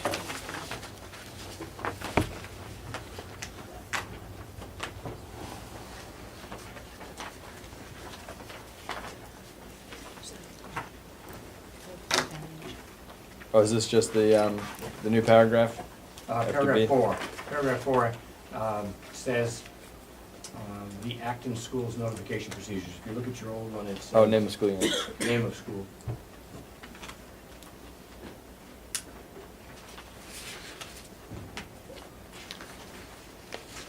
And this has been requested by the special ed department and recently drafted by Governor Wilson. It's first reading. Yes, and Joy, since this is special ed kind of related here, you looked this over and. Yes, I sought counsel from Drummond and Woodson because there have been over three revisions of this policy, or the. Yes. As you may well know, we adopted this when Betsy was here. This is really just to replace it. And what I can do is send you the changes, the specific changes. They're kind of lengthy to go through at this point, but I can do that.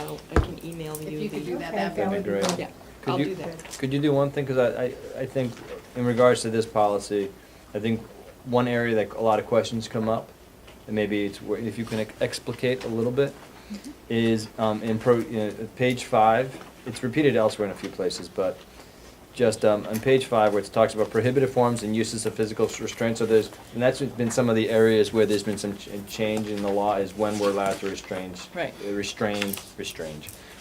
students. But one of the prohibited forms of physical restraint is that teachers are, staff are not allowed to restrain a student as a therapeutic or educational intervention. Right. Which seems counterintuitive. So can you talk about that a little bit? Because again, I think somebody reading this, well, why wouldn't I want to be able to use a restraint if I had an educational or therapeutic intent? I mean, I agree with the policy, but Right. maybe Well, it this is doesn't- something we could talk about right, next it's- time. It's not a practice, obviously, that we do here, but I think at some points in out-of-district therapeutic placements, there's a restraint that is to calm, and, it's considered therapeutic, but that's been disputed. So, and it's obviously not something that we would do here. And what I can do is explain that more fully when I send you the changes that were made. Great, Okay. thanks. Because it's quite lengthy. I think there are 9 or 10 pages to the policy and the procedure. Okay, well, first reading means it's a work in progress. So can I have a motion to accept policy JKAA, use of physical restraint and seclusion as a first reading, please? So moved. Second. All in favor?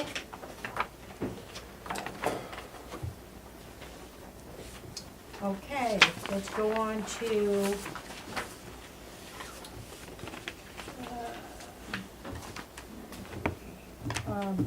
teacher classroom assignments for 14-15. I'd like to mention I agree. that we had a meeting with the teachers several weeks ago that I gave copies to the board of a potential plan which was referred to in the information that I sent you. And I gave you information about what we talked about at the meeting. But the finite work that's going on to suggest a 6th through 8th grade expanded middle school is going further in the discussions that Mrs. Bolvin is having with the folks on these scheduling plans. So there have been updates from the meeting that I had with the teachers several weeks ago. There's been some more work fleshing this out. So I would like to have Tricia speak to some of the continuing conversations about the possibility of an expanded 6th grade. Well, the question became, with the unfortunately decrease in population and the volatileness of one year to the next, is how do we keep meeting the needs of the kids when you have in any one class, like the potential next year for 6th grade is 28 students. 4th grade next year is looking at 12. So when you've got those extremes, how do we plan for managing classroom size? Next year, it's looking at the 8th grade will be at 20 or below. Again, a lot of unknowns, but we've got several kids who are already making us aware that they're not returning in the fall. We're looking at about 20 or 21 for 7th grade. Said we're expecting 28 for 6th grade, 24, 25 for 5th grade, 12 for 4th. So how do we keep utilizing our current talent of staff and plan for the future? So some of the scheduling even today and some of the conversations I've had with staff in the last few weeks have been questioned over the 7-8 model. Is it okay to expand to 6th grade to share that sense of responsibility amongst the 3 grades? I met with Brenna and Sandra, who have the 4-5 responsibilities, and talking about how to 12 in one class and 24, 25 in another, how to, again, those 2 teachers can share the responsibility of those students so that it's a little more equitable. And it's a lot of how can we? And it's a stressful conversation because we all know that we're doing the best we can with coming up with solutions that seem to make sense to us, and we don't all have the same perspective. And there's still the possibility of numbers changing over the summer. And we have a lot of classes that are right on that cusp of should we have 2 teachers or 1? Can they all fit into one class? What if it goes up 4? What if it goes down 4? It's been a very stressful conversation for a lot of us as to how to best meet the needs of the kids and plan. I don't like a knee-jerk reaction. I don't like making a sudden decision. I'd rather us look at not only this year but the next couple of years and how can we anticipate how we could handle these situations where the numbers are so erratic. How many 5th graders for next year? Expecting 24, 25? Who would be moving up into the 6th grade next year, correct? I mean, that's, how many 5th graders do we have this year? Currently, right, well, that just ended. No, for this coming year. For this coming year, there's 24 or 25. 24, 25. Yeah, The spreadsheet we got last time was 25. yeah, and we have a potential move out of one of the students, but that's still Oh, that's right. potential. Is this something that we're, That's the same that I had given to you in email, I believe, but I'll pass it out again. It's, it was the most recent information on enrollment that I had provided to the teachers at a meeting several weeks ago. The one on top is the one that I had given you at a prior board meeting, and then this one that, with the two scenarios that are different, was given to the teachers several weeks ago.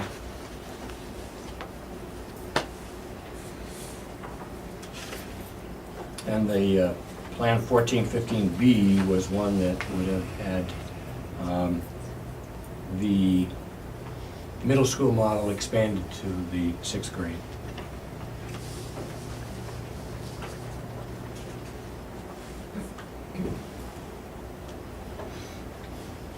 So you have the solution then? I have been exploring multiple solutions. I don't think there's one perfect one. I really don't. But I think there's a lot of doable ones. We have to have one come Right. August. Right. Preferably sooner rather than later. Probably sooner than August. Right. I don't think we should have 28 sixth graders in one classroom. I don't. I don't think it's size-wise, we're talking about classroom space, specialist space, attention, one teacher with 28 kids.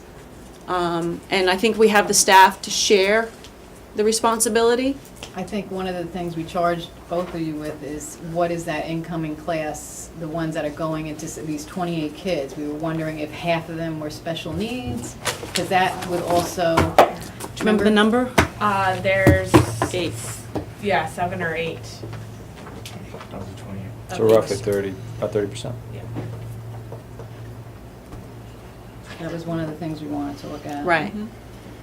And Sandra and I, who had the 5th grade going into 6th grade this year, when this conversations first started happening, we really pushed for them to be split into 2 grades because the way that we did multi-age this year was that the 5th grade, because science and social studies are so different for each grade level, all the 5th graders, regardless of whose class they were in Sandra's class for science and social studies, and those 25 kids with the needs, it was 3 less kids too.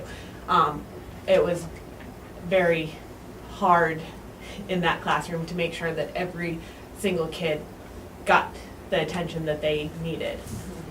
So I guess and that's with a full-time ed tech in there also. I guess what I need to know is, are we voting on something tonight? What's our role? What are we being asked to do as a board?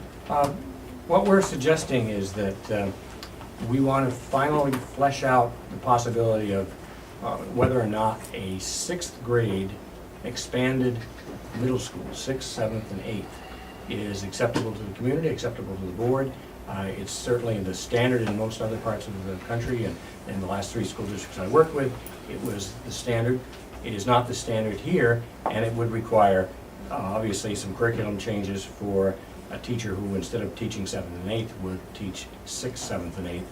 And so, although the class sizes wouldn't be very large, but we are suggesting that this plan be seriously considered because it does work elsewhere. Just like say, I don't know if it was 8 years ago, 9 years ago, when you didn't have a middle school concept at all and you had single teachers in each grade, you moved to this concept. You didn't do it as a 6th grade continuum, but you did it as 7th and 8th. And we're suggesting that, both Trish and I are suggesting that we think it has very strong merit and that it should be considered as we finalize our numbers and as we visit this evening. And that's why there can be commentary from folks that are here about questions or worries or concerns.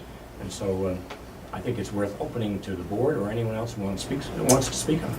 It's open. When I grew I have a up, clarifying question. I grew first, up in an area that we had 6th, 7th, and 8th, so that is normal. Why it went from, that middle school, or the 7th and 8th grade concept, I don't know why 6th grade wasn't brought right in.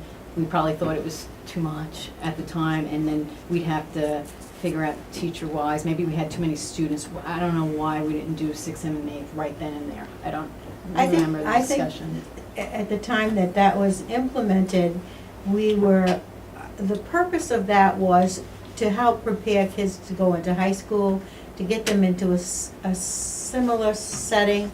And so we targeted the junior high kids as they, to put it on the same type of a plan as they had at Sanford, where they had the 7th and 8th as junior high. We put ours into junior high at that time. David? Well, one of the discussions was, we looked at the so-called looping model, as far as with 7th and 8th graders, and one of the discussion points was that, one way that we are definitely not like a lot of other schools is we are very, very small.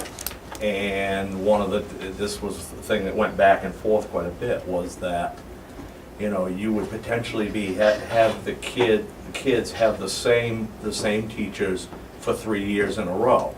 And I'm just saying that's some of what was discussed at that time, and since that time, Rick K. Shees and some of those students, also piped in, because he ended up with some of the moving around and so forth, having the students for 3 years in a row. yeah. And he reiterated more than once that, that 7-8 versus the 6-7-8, he could see it, because he didn't think it was good for the kids to have him for 3 years in a row, and he didn't think it was good for him having those same kids 3 years in a row. I mean, that's just what, that's what he said. So that was one of the discussions at that time, as far as, for the kids, as far as Right. 6, 7, and 8 for the same teacher. Having them 3 years in a row in a self-contained classroom is different from having them 3 years in a row. Right, true. Yeah, true. In a block type schedule. Yeah, but I'm just saying that Yeah, was the that was discussion part back, back then. Diana? Could you give an example of what the schedule would look like in an expanded model for 6th to 8th grade? Like, what would it be, block scheduling for the subjects, or like how would that work? What was discussed was Mr. Branch, who is, instead of teaching all 28, he would teach 2 groups of 14, both in social studies and, not social, excuse me, both in math and in English, ELA. And then there would be, say, Mr. Cody teaching science and Mr. Tyler teaching social studies. Putnam. Mr. Putnam. Mr. Tyler Putnam. Mr. Putnam So teaching. they'd have three teachers then? They'd have 3 teachers. That's a model that we're proposing, yes, At 6th grade. in 6th grade. I have a question. The Yes. science and social study, would it be all 28 kids? Or they would be split? The 14? They'd be split. So I have a, What would happen is the entire 8th grade would go as one to science So there would be 20 kids going science? in the science Yes. class. In order to make room- And the social studies class. Right, in order to make They would room. lump them together, sorry. Right. Somewhere between 17 and 20 would have to be taught as 7th graders or as 8th graders as a group in order to make that work. I also have a question from our colleagues on the school committee. This is something I always, the clarity of our role. So it seems to me that in the sense of, policy and sort of general oversight, this doesn't seem to fit into our role in sort of figuring out schedule. It's not really the role of the school committee to make this decision.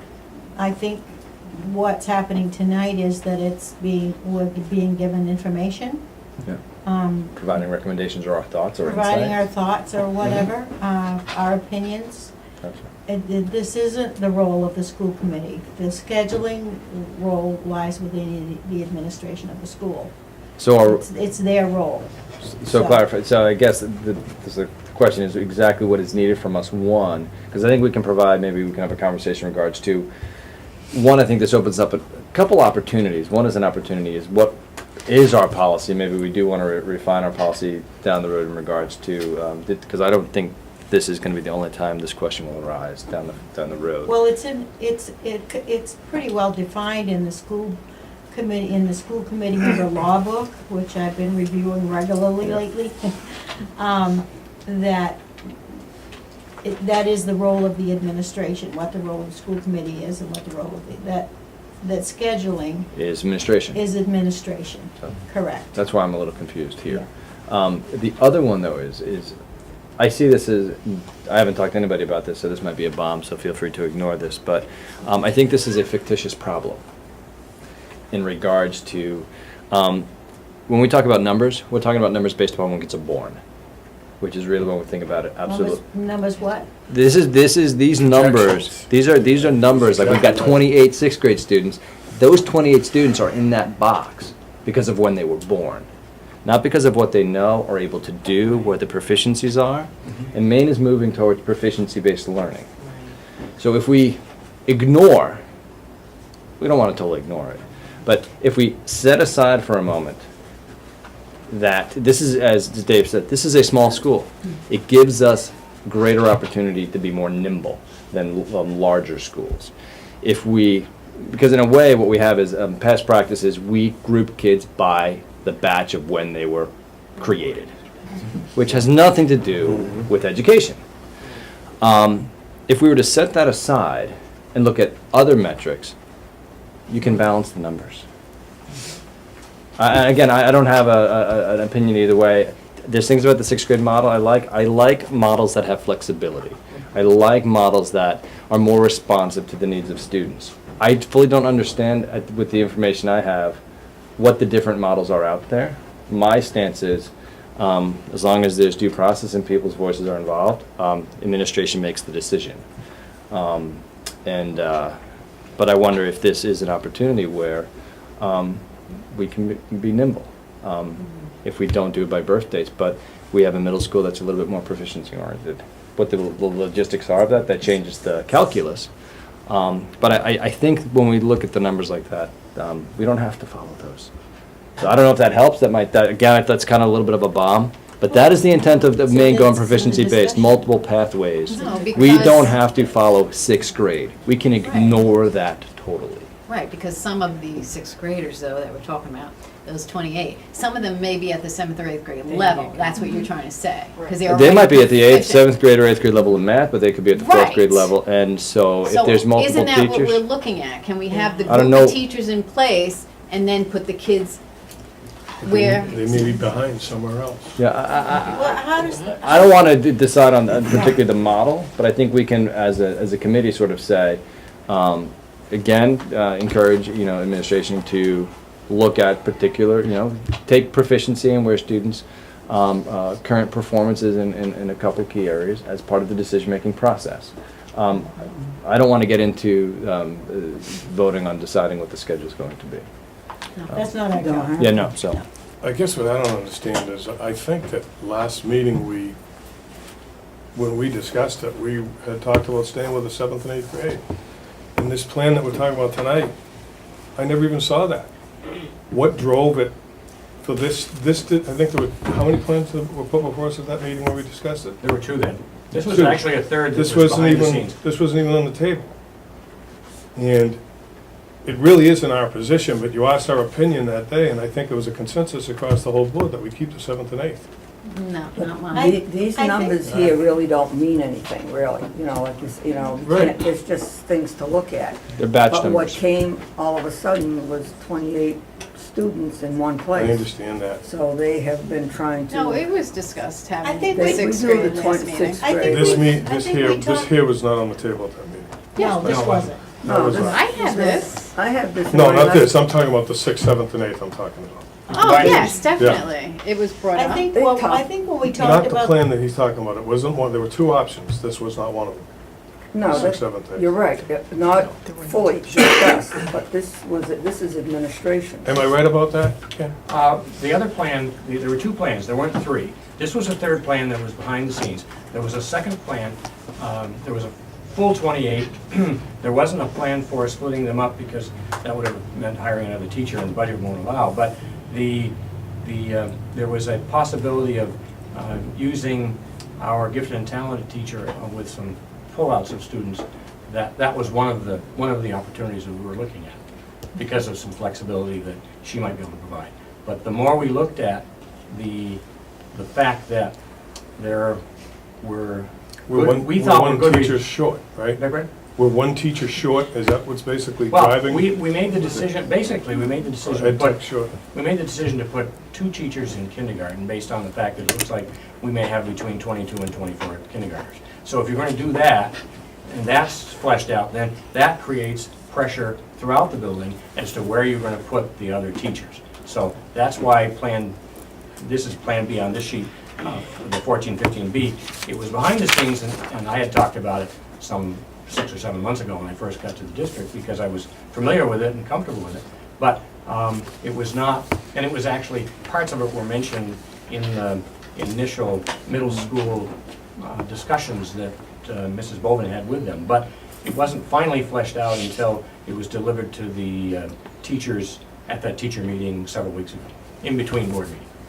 But I would, I mean, just, being straight up about this whole thing, I think one of the things driving this is probably the loss of the ed tech. Do you agree? That we took out of the budget, No. or a staff member? Nothing to do with it. No. No, not at all. Because I think in all honesty, when we talked about leaving those 28 kids together in a room, we talked about adding an ed tech. Hiring an ed tech back. Hiring yeah. an That ed was tech back discussed. to I go to remember that. that. I think when we talked about the 7th and 8th grade model at the last meeting, from my perspective, I hadn't really thought at that time about necessarily adding the 6th grade into it. But I think what we were saying is that we like the model. We like the fact that the kids have different teachers for different subjects. Transition And preparation. we've put it into place, and it's worked well. It's worked really well, and I think we've validated that with having kids in the top 10 in high school and testing out of subjects and whatever. Lori? I think that model has worked really well for the 7th and 8th grade students. I will say that there are some parents of 6th grade students that are uncomfortable and still a little concerned about the 6th graders moving into that model. Because, Because it's unfamiliar and they may not be ready for transitioning to having 3 teachers rather than 1 or 2, along with just the expectations that are different with 6th grade and having to deal with that. I mean, it does happen in a lot of schools. But in this particular school, I realize we ran into the same kind of thing when we moved to the 7th and 8th grade models, because in a small school like this with K to 8, when you're self-contained all the way up through, you kind of get protected and coddled along the way, even through the upper grades. So that was a transition that we had to go through with the 7th and 8th grade kids at the same time.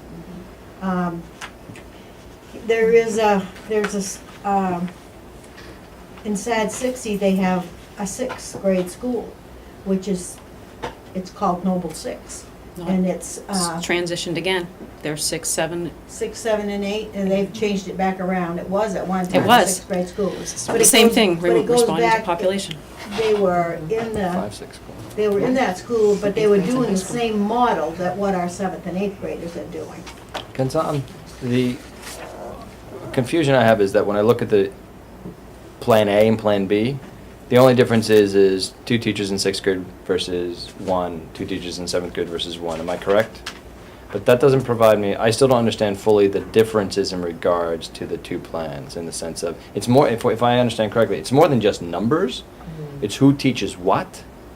And I don't know, I don't know. So I can't really give some insights what I think is better. I mean, a lot of places do 6, 7, 8. I'm a fan of Nimble. But could somebody explain to me what is the differences in actual assignments? What? And, sorry, the other one is, I just flit it out of my brain. The assignments. It'll come. Yeah, it will. Well, it's just one, and what are the pros and cons of each? Okay, well, the assignments, as we were given them last time, or if we were to change to a 6th, 7th, and 8th model, and correct me if I'm wrong, the assignments were that the 7th and 8th grade English and English and math. Right. Because those are areas that we wanted to keep strong. Those would remain small classes and, So 7th and 8th grade is just, 7th grade math and. math and English, no change. no change. They would continue to have the same 4 teachers that they've got right now, correct? If you went to the expanded model, then English and math they would still be selectively 7th and 8th grade. They would only teach 7th and 8th. so right now 7th and 8th grade students have 4 different teachers. Right. Yes. For approximately, Math, we're thinking for approximately about 39 students next year. So math, English, science, and social studies. Right. Those 2 teachers, English and math, would not pick up 6th grade students. Those subjects would be taught by the 6th grade teacher, Mr. LaBranch. Yeah, I'm still not seeing all of the. Yeah. Okay, maybe I can. So that's it, because numbers 2112 doesn't seem to be actually representing the issues. So, but again, It's keeping class sizes from between 10 and 14 for the 6th, 7th, and 8th grade classes. If I can speak. Sorry. Okay. Go ahead. Thank you. Part of the confusion from the last meeting was me wanting to know, I wanted to know if there was a policy that prevented me from exploring the sharing of responsibilities. There's no policy. And so that's what I was asking about the 7th and 8th grade, was that a cut and dry? And there was confusion that came out of that as to what that answer was. So that's why we're entertaining the conversation again. I needed to know, did I have to solve the 6th grade 28 problem with or without the 7th, 8th grade? 'Cause right in common planning time and grouping right now, I've got 6th, 7th, and 8th grade. Every 3 grades are grouped together. So they're a team. So I needed to know if there was a policy, just like I asked about the kindergarten, because I don't want to make scheduling decisions that go against policy. So that's why the question came up. It didn't come out clear to everybody as to whether keeping 7th, 8th grade meant they can't be expanded to 6th grade. So I'm looking for that clarity. One of the solutions that would be proposed, and again, this is, I really want to respect that this is a hard decision for lots of people. This is not something we've had 2 years to plan and think about how to help these kids, which is why I don't want to be here again next June saying, now what are we going to do? It's changed again. I really want to have time to respect. We've got a highly talented staff who does want to do best for students, but it doesn't mean we always look at it the same way. So one of the suggestions I made, which may or may not flesh out depending on how this works, is Guy LaBranch, 6th grade, teaches both maths, both language arts. Tyler Putnam has 1 7th grade social studies, 1 8th grade social studies, and both 6th grade social studies. So he still teaches 4 classes and still stays in his content of area of expertise, which is social studies. It just expands for 6th grade for that one subject. David, Cody is the science. So he would be 8th grade science, one class, 7th grade science, 1 class, and then the 2 6th grade sciences. So again, his area of expertise, but expanding 1 grade. That leaves Mark Noel teaching 4 blocks of math, Tracy Scully teaching 4 blocks of language arts for the 7th and 8th grade. Now, we've already said before at the very beginning, there is no perfect solution. I am still open to having conversations about what is best for these kids. Is there something somebody is seeing that I am not? When I brought this suggestion to the team, I brought A, B, C, and D said other, question mark. But whether or not we could intermingle 6th grade with 7th and 8th became such a hot conversation that we couldn't continue talking about what ifs and how could we's.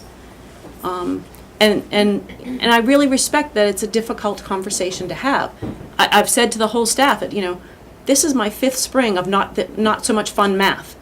Having to talk to Norma, saying 1st grade 1 year, kindergarten another. Patty's jumped around. How many jobs Right. have you? Next year. This is a challenge that we're trying to meet with the given resources that we have. Okay, what about the highly qualified teacher? Everyone's highly qualified in their If No. you're general ed, Right. so K to 6, then you are highly qualified in a general education.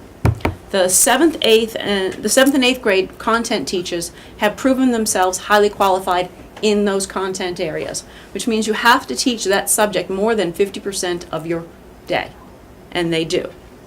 So, like right now, I could not throw David into 4th grade and say, you're highly qualified. Right. Not that he's not capable, but his highly qualified status comes from the content, not a general education certification.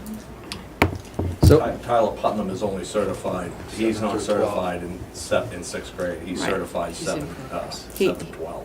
He's So applied for. That's a logistic.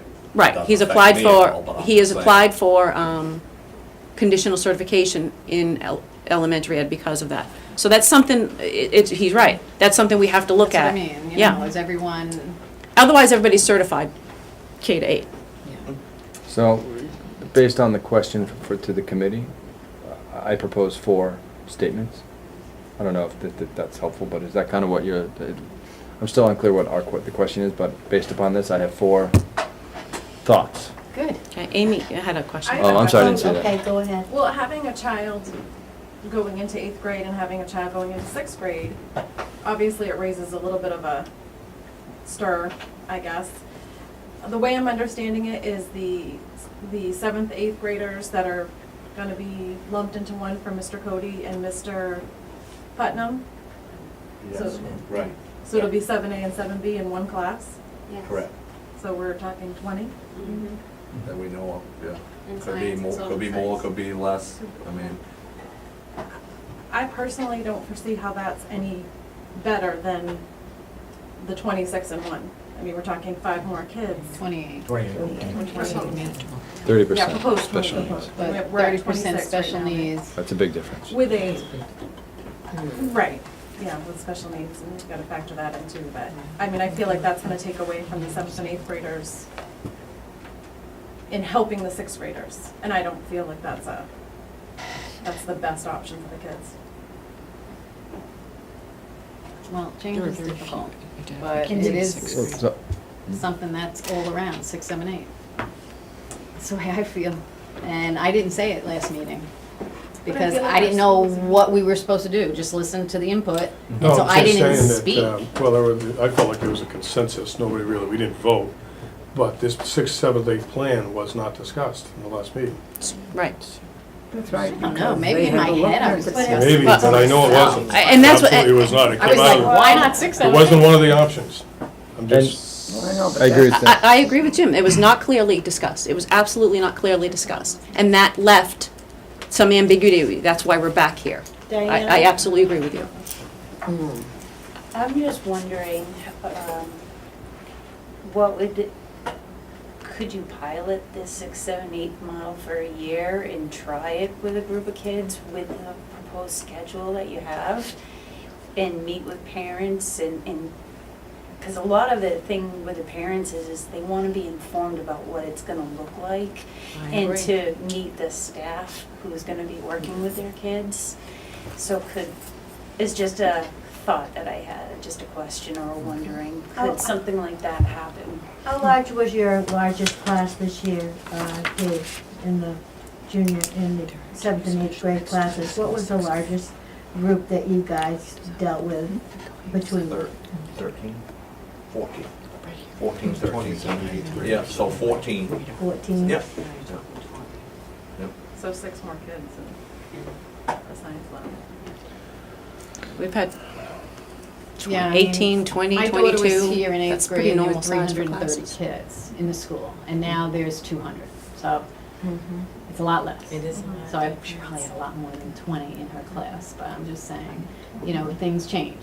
And then you get more, and then you get less. But right now, we've been at an all-time low. And I'm not opposed to the change, you know, I do like change, I just don't think that this is in the best interest of all the kids, 6, 7, and 8, personally. I have a question. Is 7A and 7B, are they grouped? Why are they separated? Is it just for the pure numbers? It's not ability. It's not based on any testing or data. It's just the numbers? Well, To keep this it as is a an hybrid ability. model. It is an kind of ability based- thing. It is an ability. Okay. Because I just did the So percentages. that's We were what- talking about special ed percentage.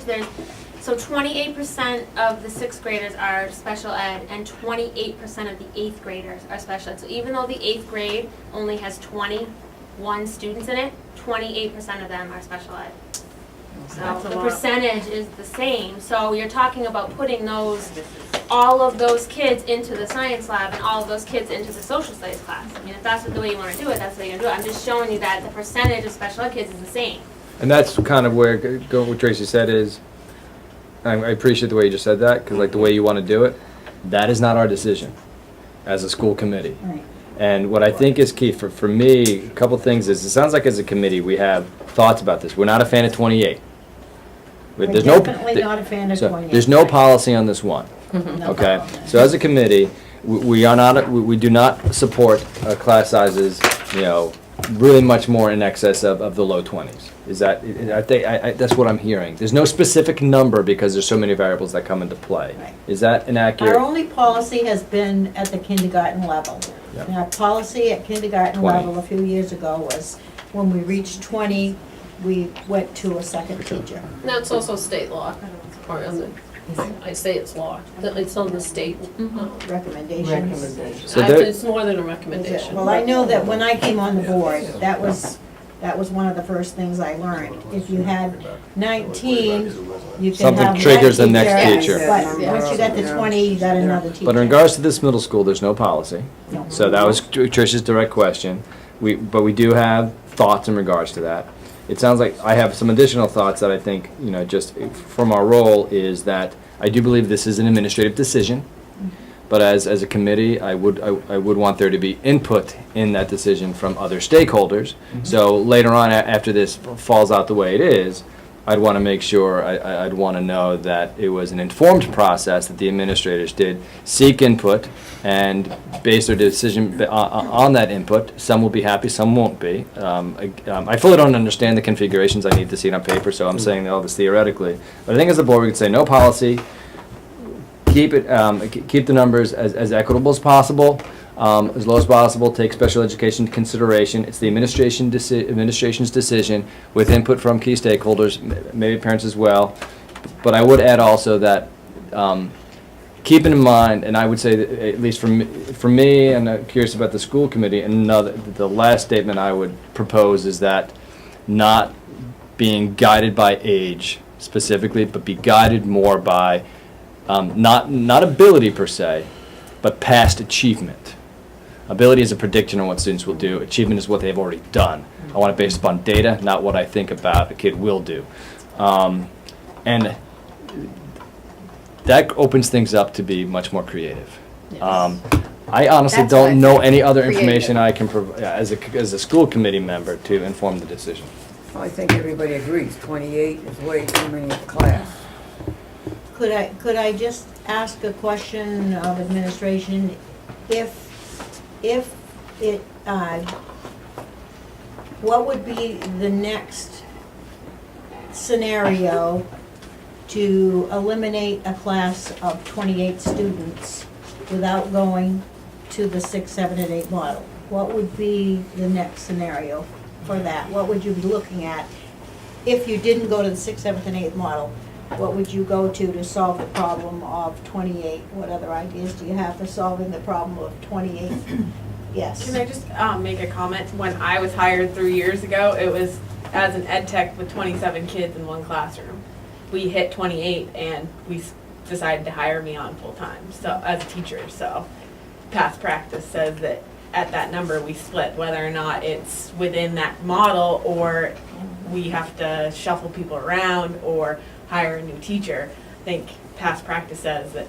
Well, we're right now in the constraints of our budget. Right. If we tried to bring a new person on, I don't even know where the money would come from. So I'm just curious. If you get rid of money six, was no option. No. Oh.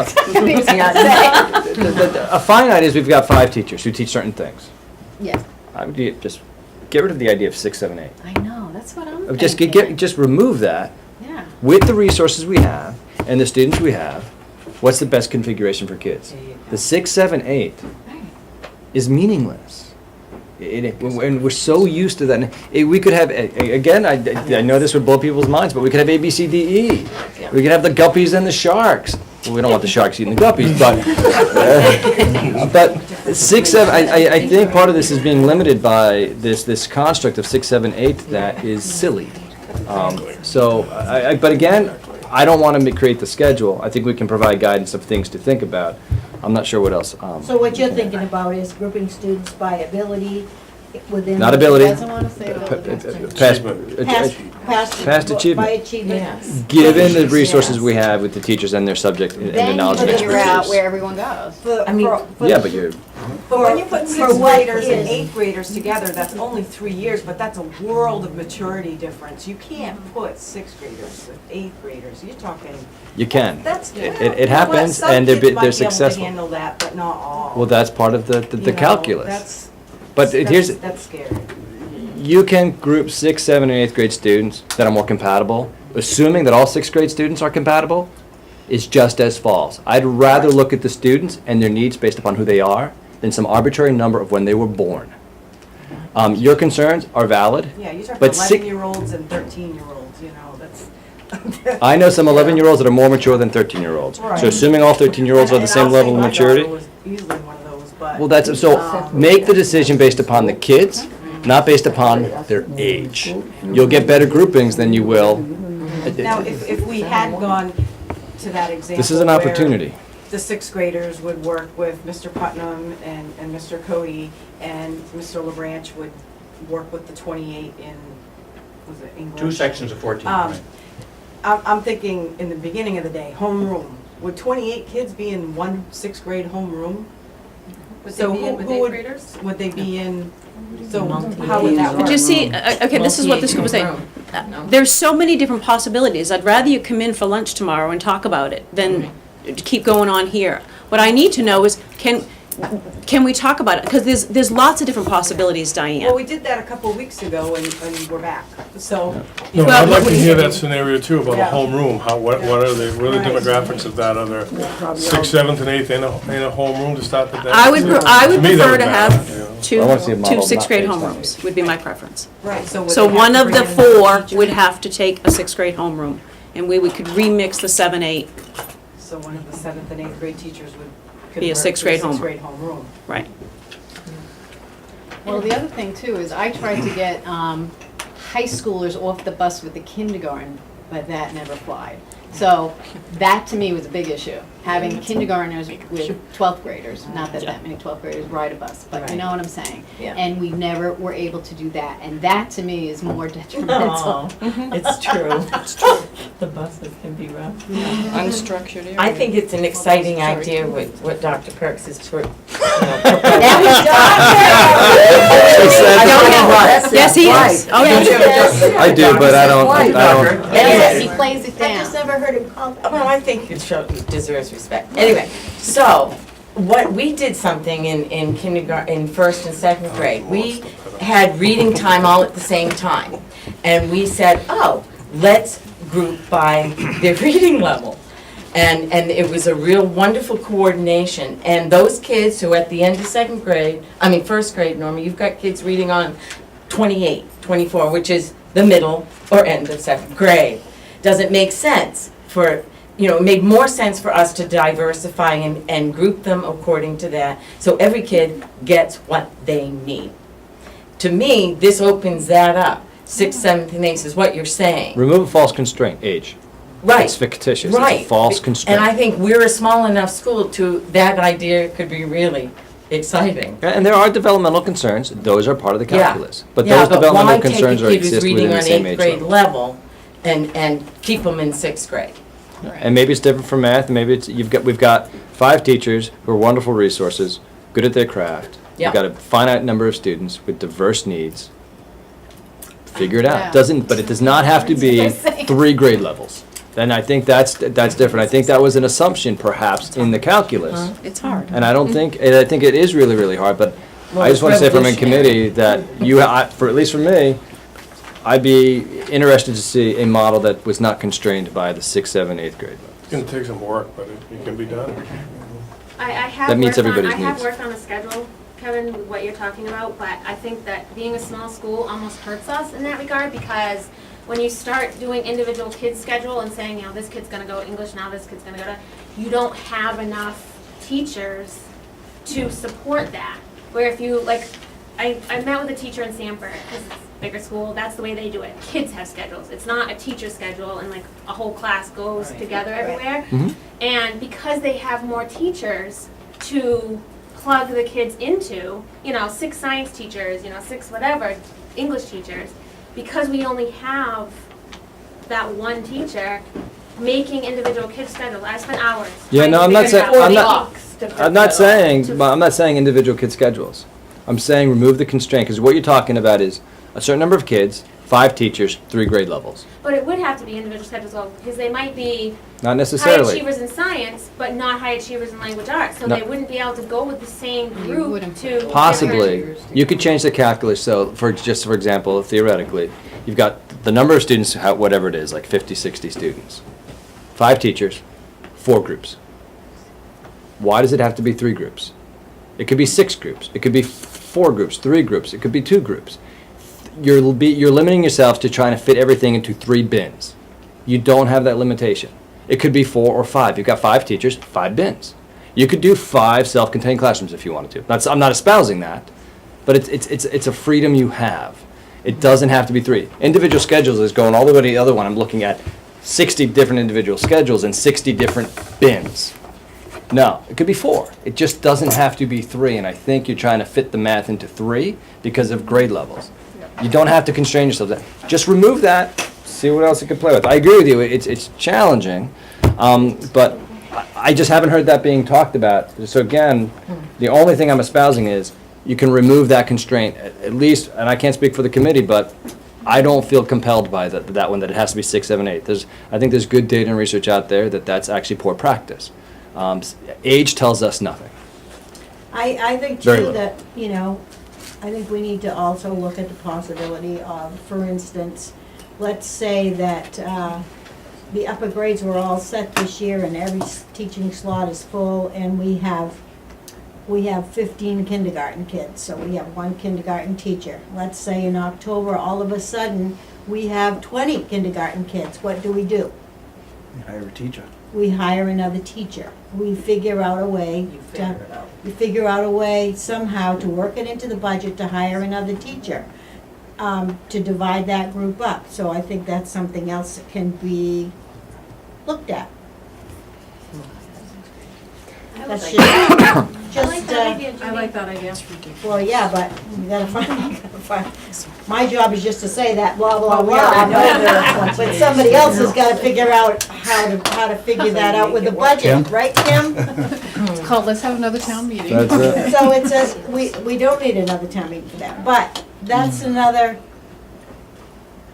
has that been looked at at all? No, probably not. Leaving because the of budget. kindergarten all as one, you mean? No, not No, that. no, in that scenario where we have I'm to, just saying that if the scenario was turned around the other way, because we do have a policy, okay? If it was turned around the other way, and we do have a policy that if you have more than 19 kids, you know, and this has happened to us before, where we've had to hire an additional school teacher after school started, because we thought we were only gonna have like 12 kids, and all of a sudden we've got 20.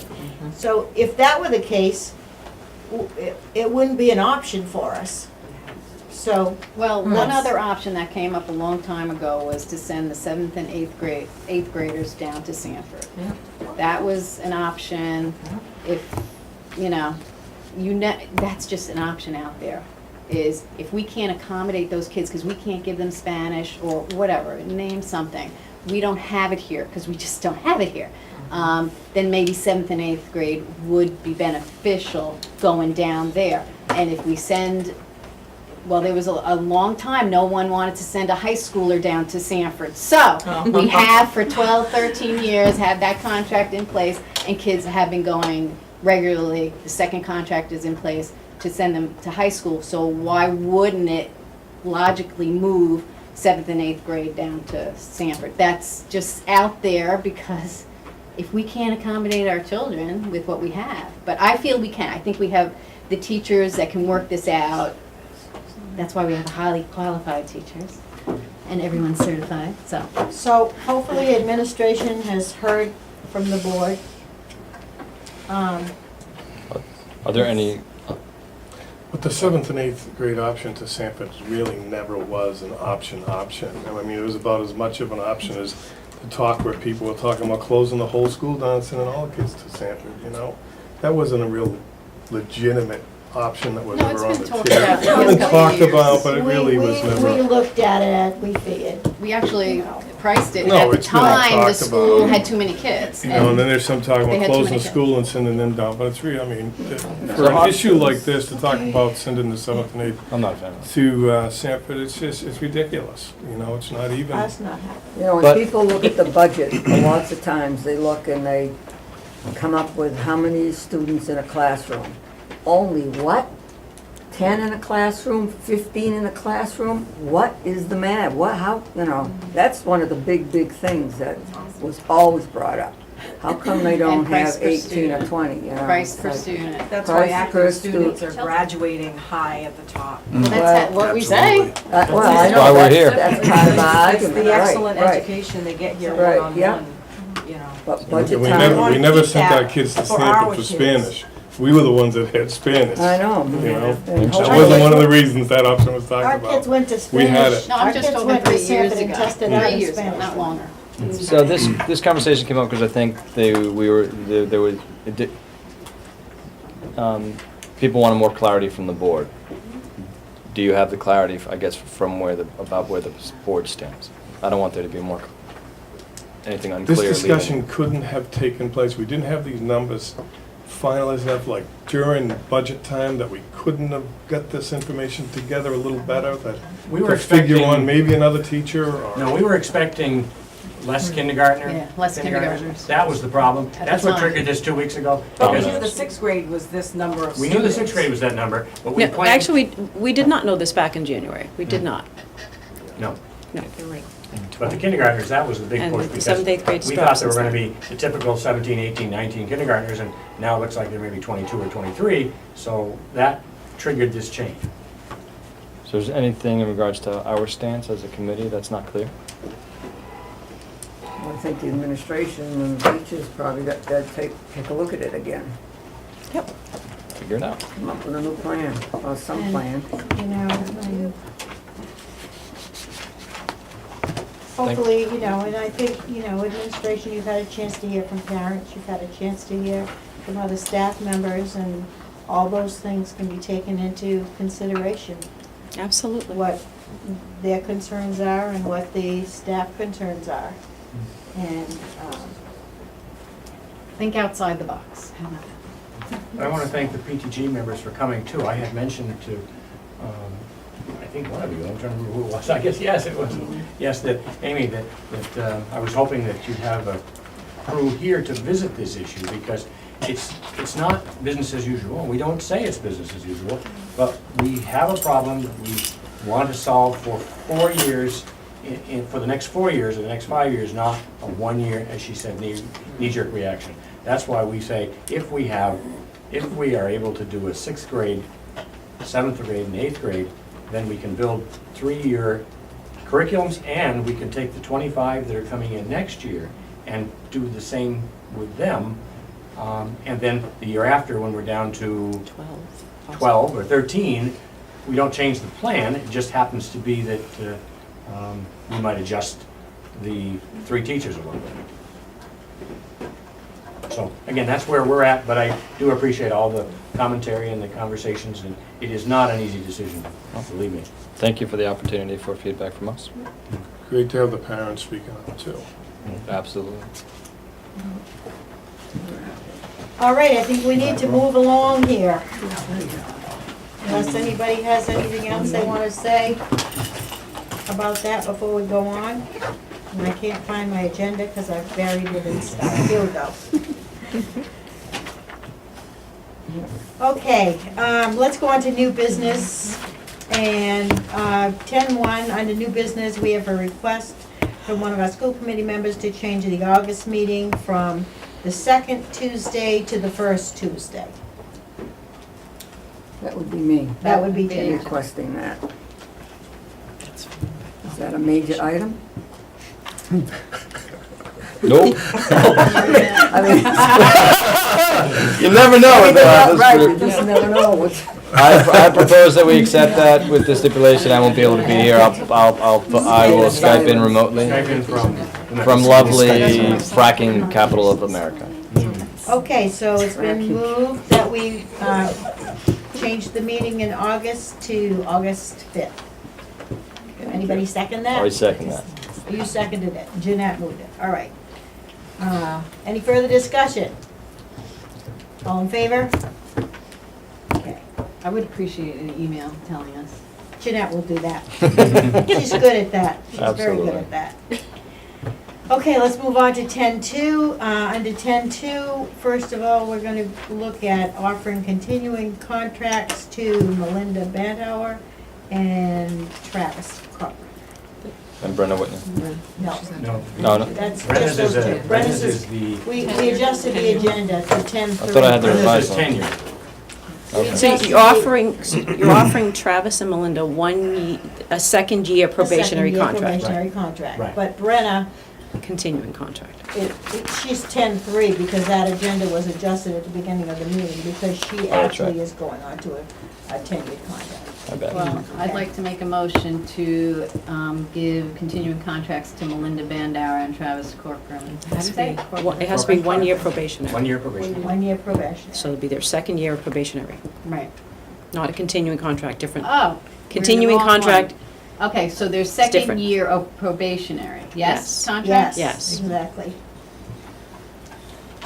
Second? Second. It's been moved and seconded that we offer second-year probationary contracts to Melinda Bandauer and Travis Cochran. Any further discussion? I just want to say, I've heard multiple things about both of them, and they've all been wonderful, so I extend a thank you. Agreed. Thank you. All those in favor? And then under 10.5, 10-3. 10.3, yeah, I was just adding a little on there. 10.3, I will look for a motion to grant tenure, contract with tenure to Brenna Whitney. So moved. Yeah, so moved, good. Kevin, I'll second it. Been moved and seconded. All those in favor? No discussion? No discussion? Great job, Brenna. Yes. Actually, we really do appreciate the work you've been doing. Thank you. Really, very much. Need to make a light of that. Did we vote? Okay. It's all over. All right, then, I will entertain a motion to go into executive session. Chief, can I ask one Oh, question? excuse me. Could we invite Diana in when she's been sworn in?